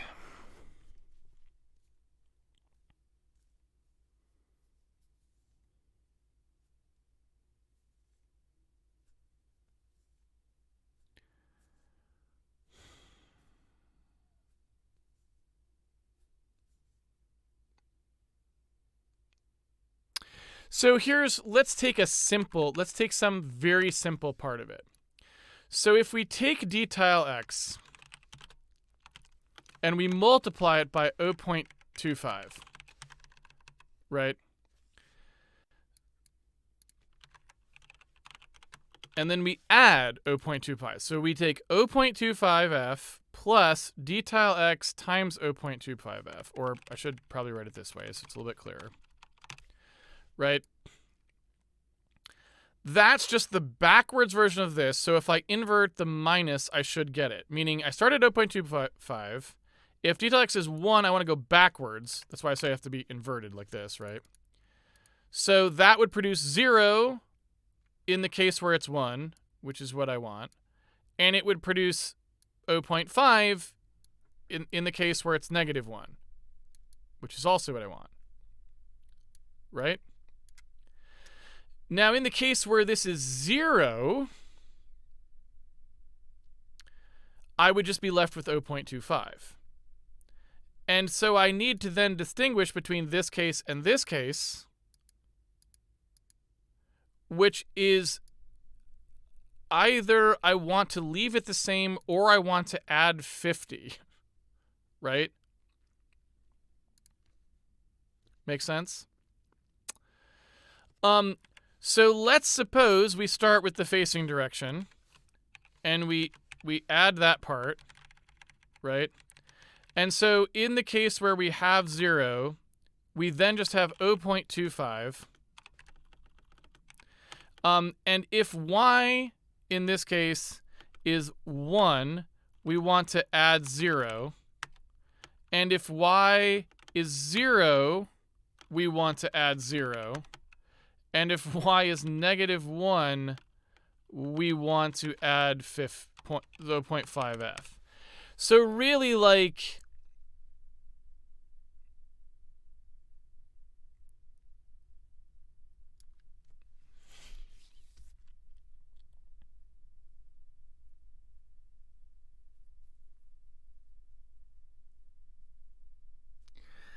really we could just then do one if.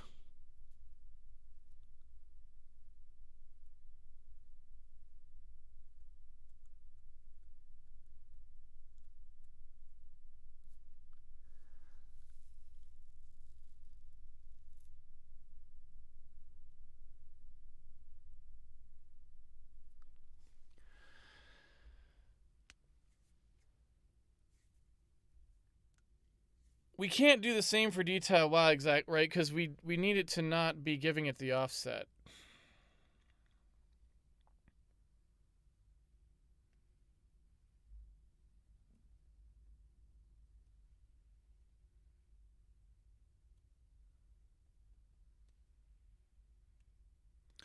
I mean, the other way to do it is we could say, like, well, if it's 1, it's 25. Yeah, I guess you're kind of right, though.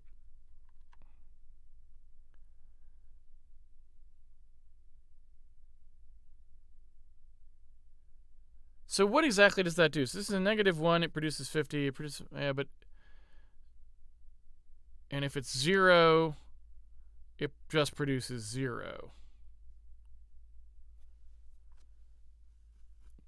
So, like, if we were to do something like that, what would we get here?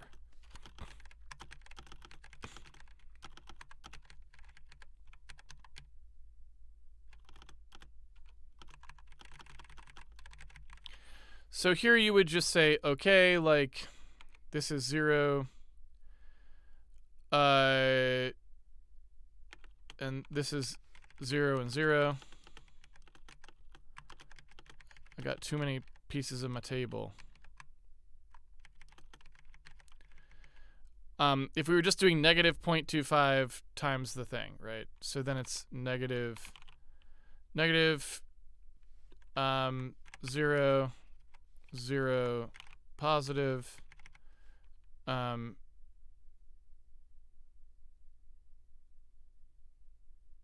Wait, no. It's negative in both cases. Then this one is positive, and this one is positive. Right?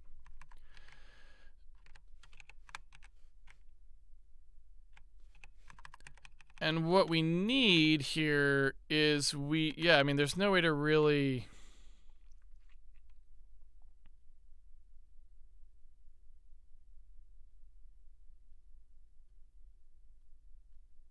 It doesn't really work that way, right? So I think, what we could do is just say, well, this would be right for the first 3 cases, and we just need to add the 50. So it's like, just look, if d tile y is -1, then facing direction gets an add-on.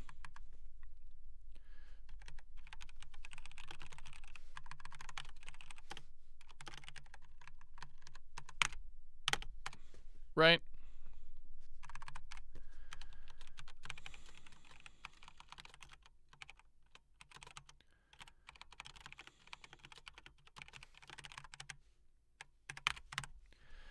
And, like, there's maybe something smarter we could do there, but I'm not really sure. Do we not have an abs for integers?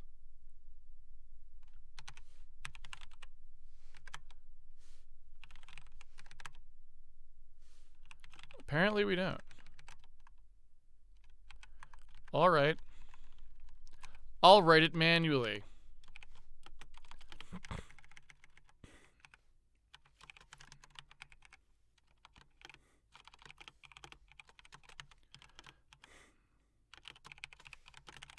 Are you happy now? Of course you are.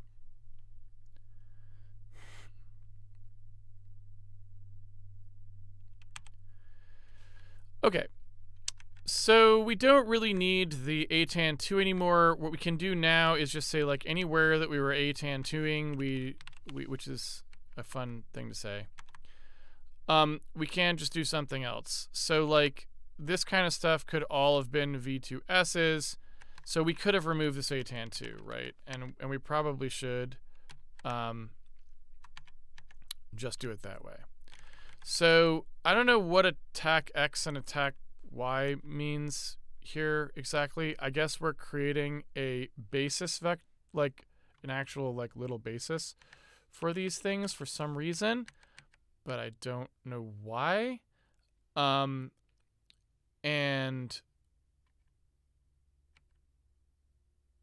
it looks like we're just trying to make it so that we can orient those things. So, you know, I would just say, well, in this case,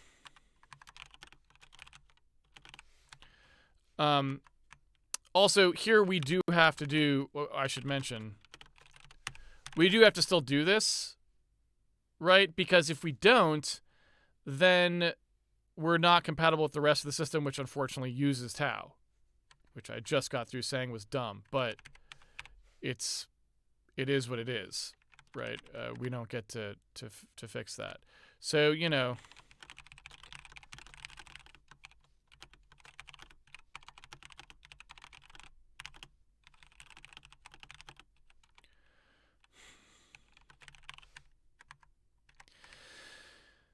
so that could get removed sometime if we cleaned up the rest of the crap that we're doing. So anyway, facing direction here, again, same thing. We'll just track it because we know what it is. The facing direction here is going to be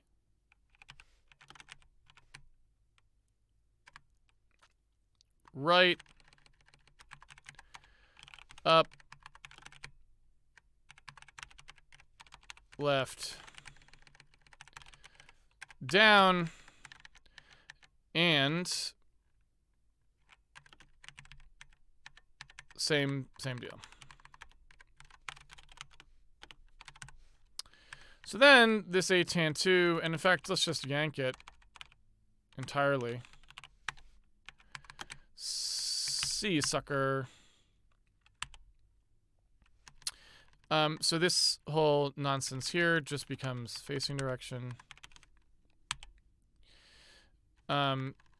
This is facing direction, or what did I say? Get facing direction from single delta, blah, blah, blah. So d tile index. So like that. And then same thing here. Like this is just d seg tile, or well, I guess we can still call it seg delta, right? But it's just this. So then we just say, well, the last occupying, which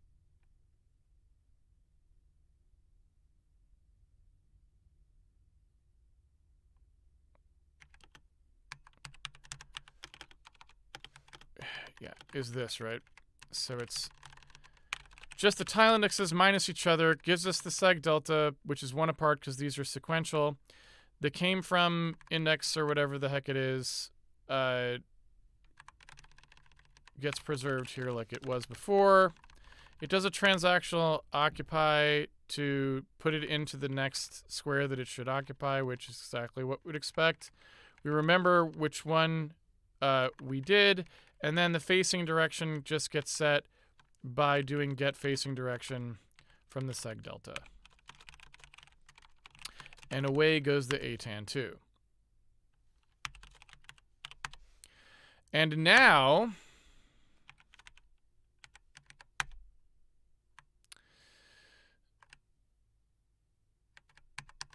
we are left with just these. Oh man, why are we doing that?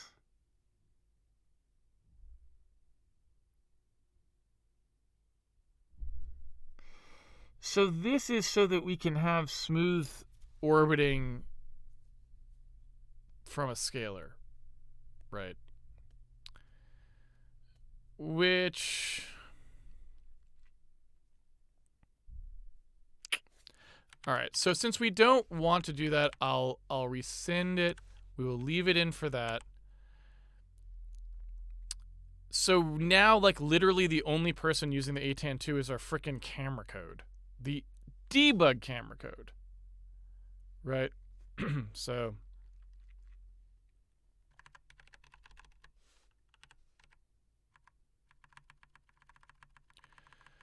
where is that last occupying? Did we actually delete... Did we delete the...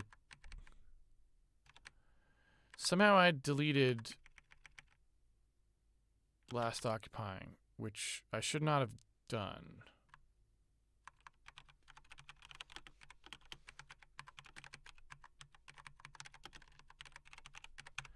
Right?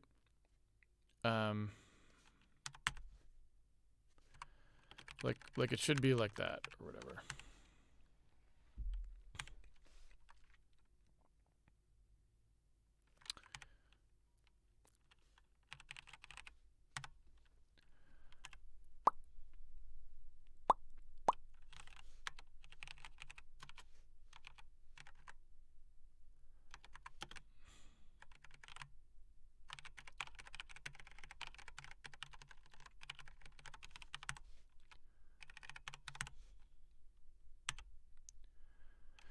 Okay. I don't know realistically like how many more of these things we have to deal with.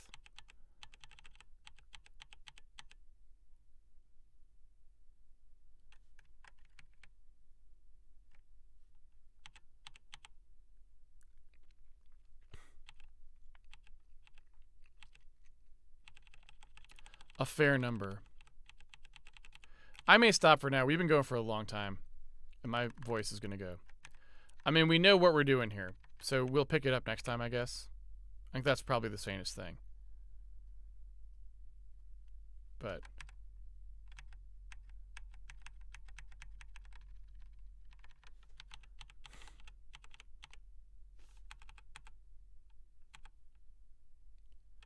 Brain ID is still there, so this is just error nonsense, really.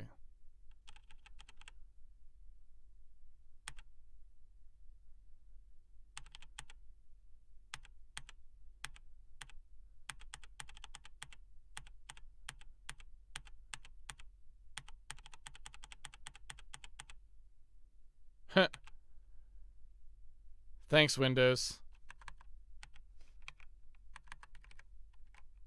You can always count on me. So we'll have to undef function for the Windows include, which of course we do.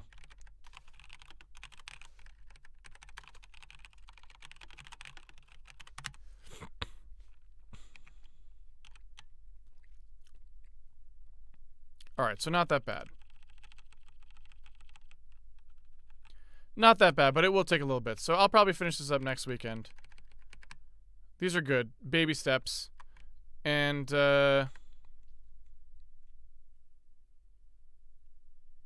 know, it cleans up a lot of this code.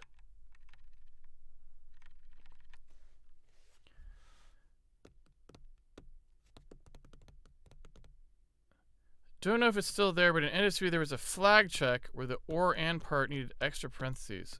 Do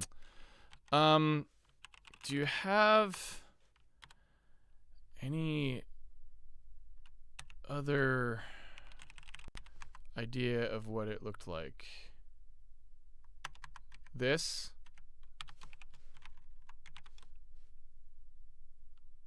Wait.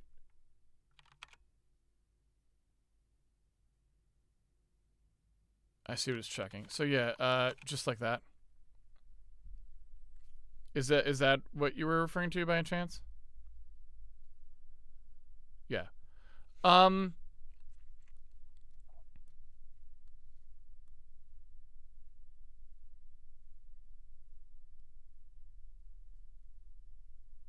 That looks right to me now. So I'm going to call that good. I don't think we need to scrutinize that too much.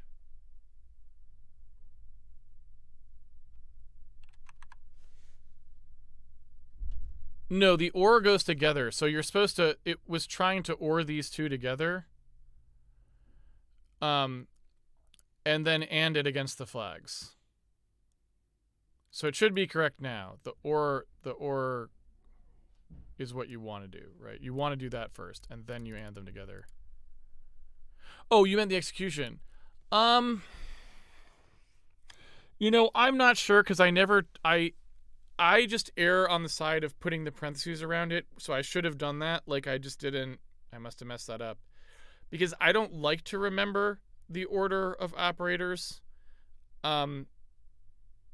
I would rather not remember for each language what order they go in. I like to just parenthesize them completely. That's just me. So, like, would the and happen before the or? Probably, because I think those have the same precedence, right?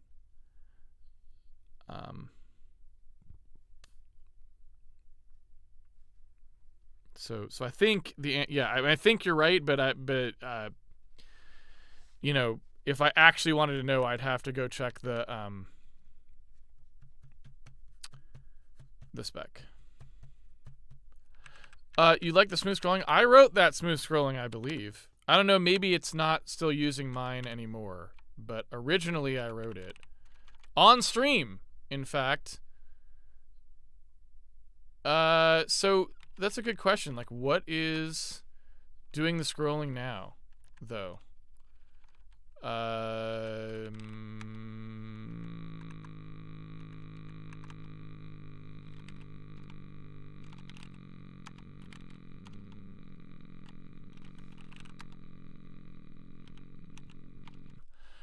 Where is the code? I don't actually know. I don't really work on this anymore. I try to just donate my stuff upstream and then other people deal with it. And I don't use this editor anymore in my actual work, so I just don't know. But where is my custom? I think I got rid of my custom thing. But where's the custom four-quarter flurry stuff? There should be like a CPP file. I guess I just use the DLL now, maybe. Is the answer. So I don't know. It might not still be using the scrolling code that I wrote. So I'm not sure. It might be now using different scrolling code. I'm not sure. That's a good question.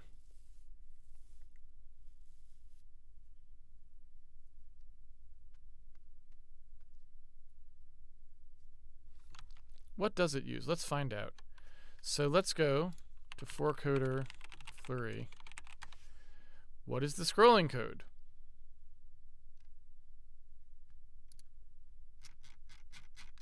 Like there's a viewport update thing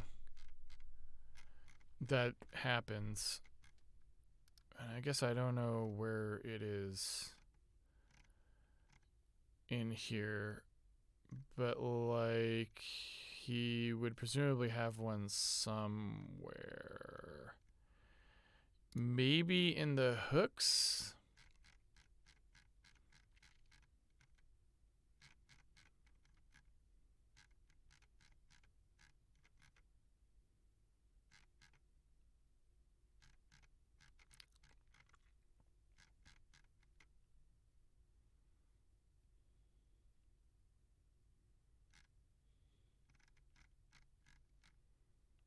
So I don't know where the scroll is in four-coder flurry. I really don't know. But it's usually there's a callback, or there was in four-coder, where you implemented the scroll how you wanted. And so originally that was what I did, but I don't think it's in my code anymore. But maybe it is. I don't think so though. So it should be running. I think this build would be running Ryan's scroll code, which I don't know where that is. So I don't know whether it's similar to mine or not. And that's where we're at right now. So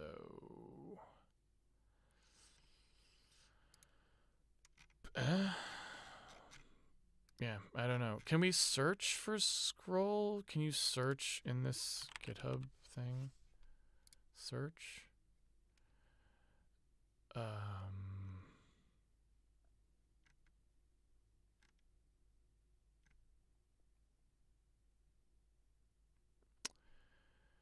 So maybe it's just using the default four-coder scrolling, which then I also don't know what that is anymore.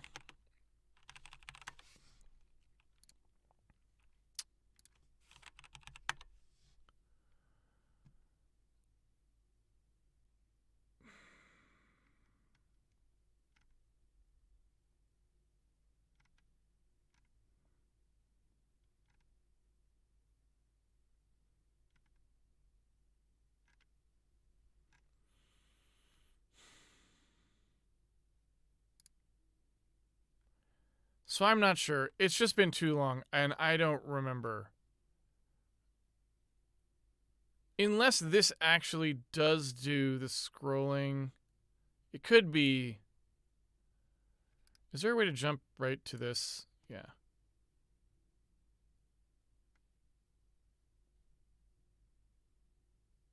No. That is not it.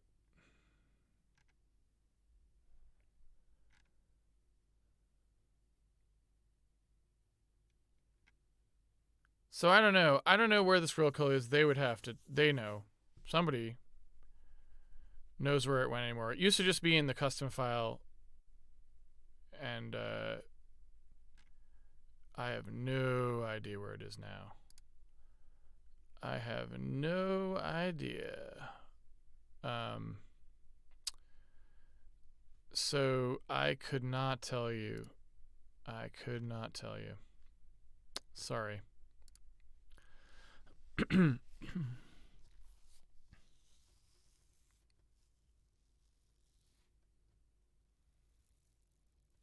Default hooks. I mean, I don't know. Yeah, I really don't. If it, I'll check default hooks and see.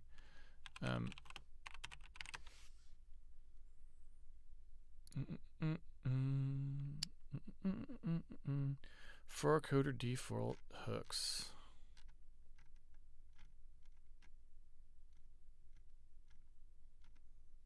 I guess that's in custom. Probably. For coder default hooks. Here we go. So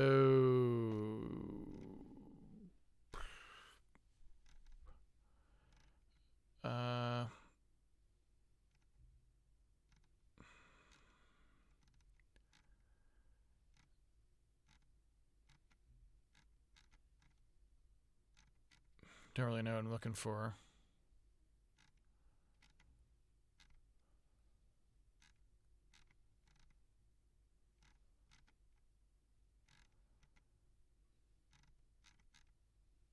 I don't really see any scrolling code.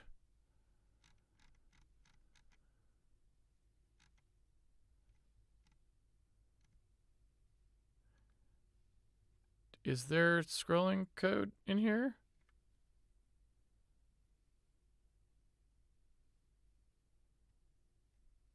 Anyone?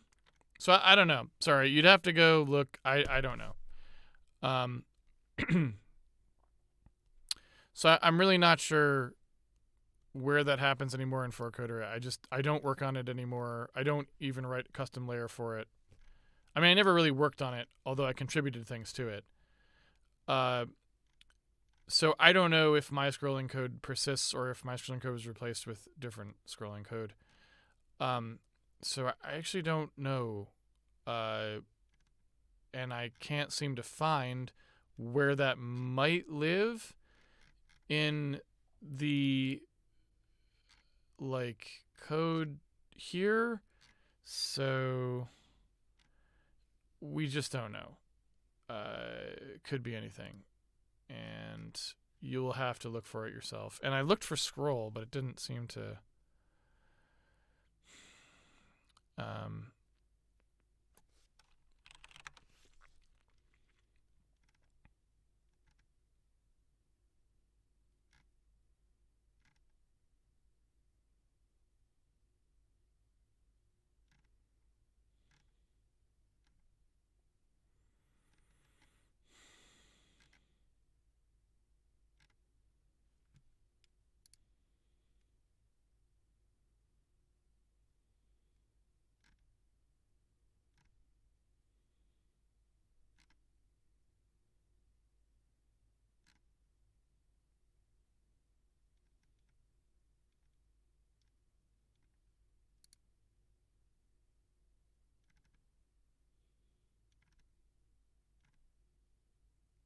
Yeah.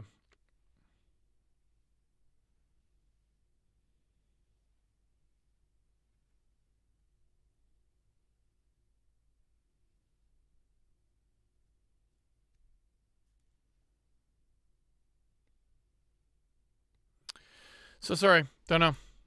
Someone else will have to find it.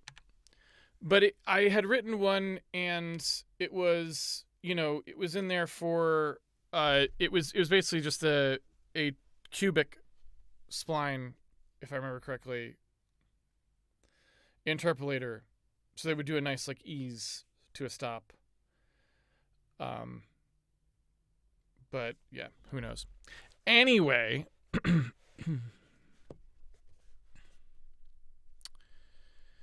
Anyway, let's call it a day.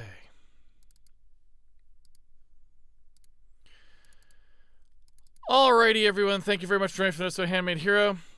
It's been a pleasure coding with you as always. Next weekend, I'm going to finish this up, the change for how we control where people are standing.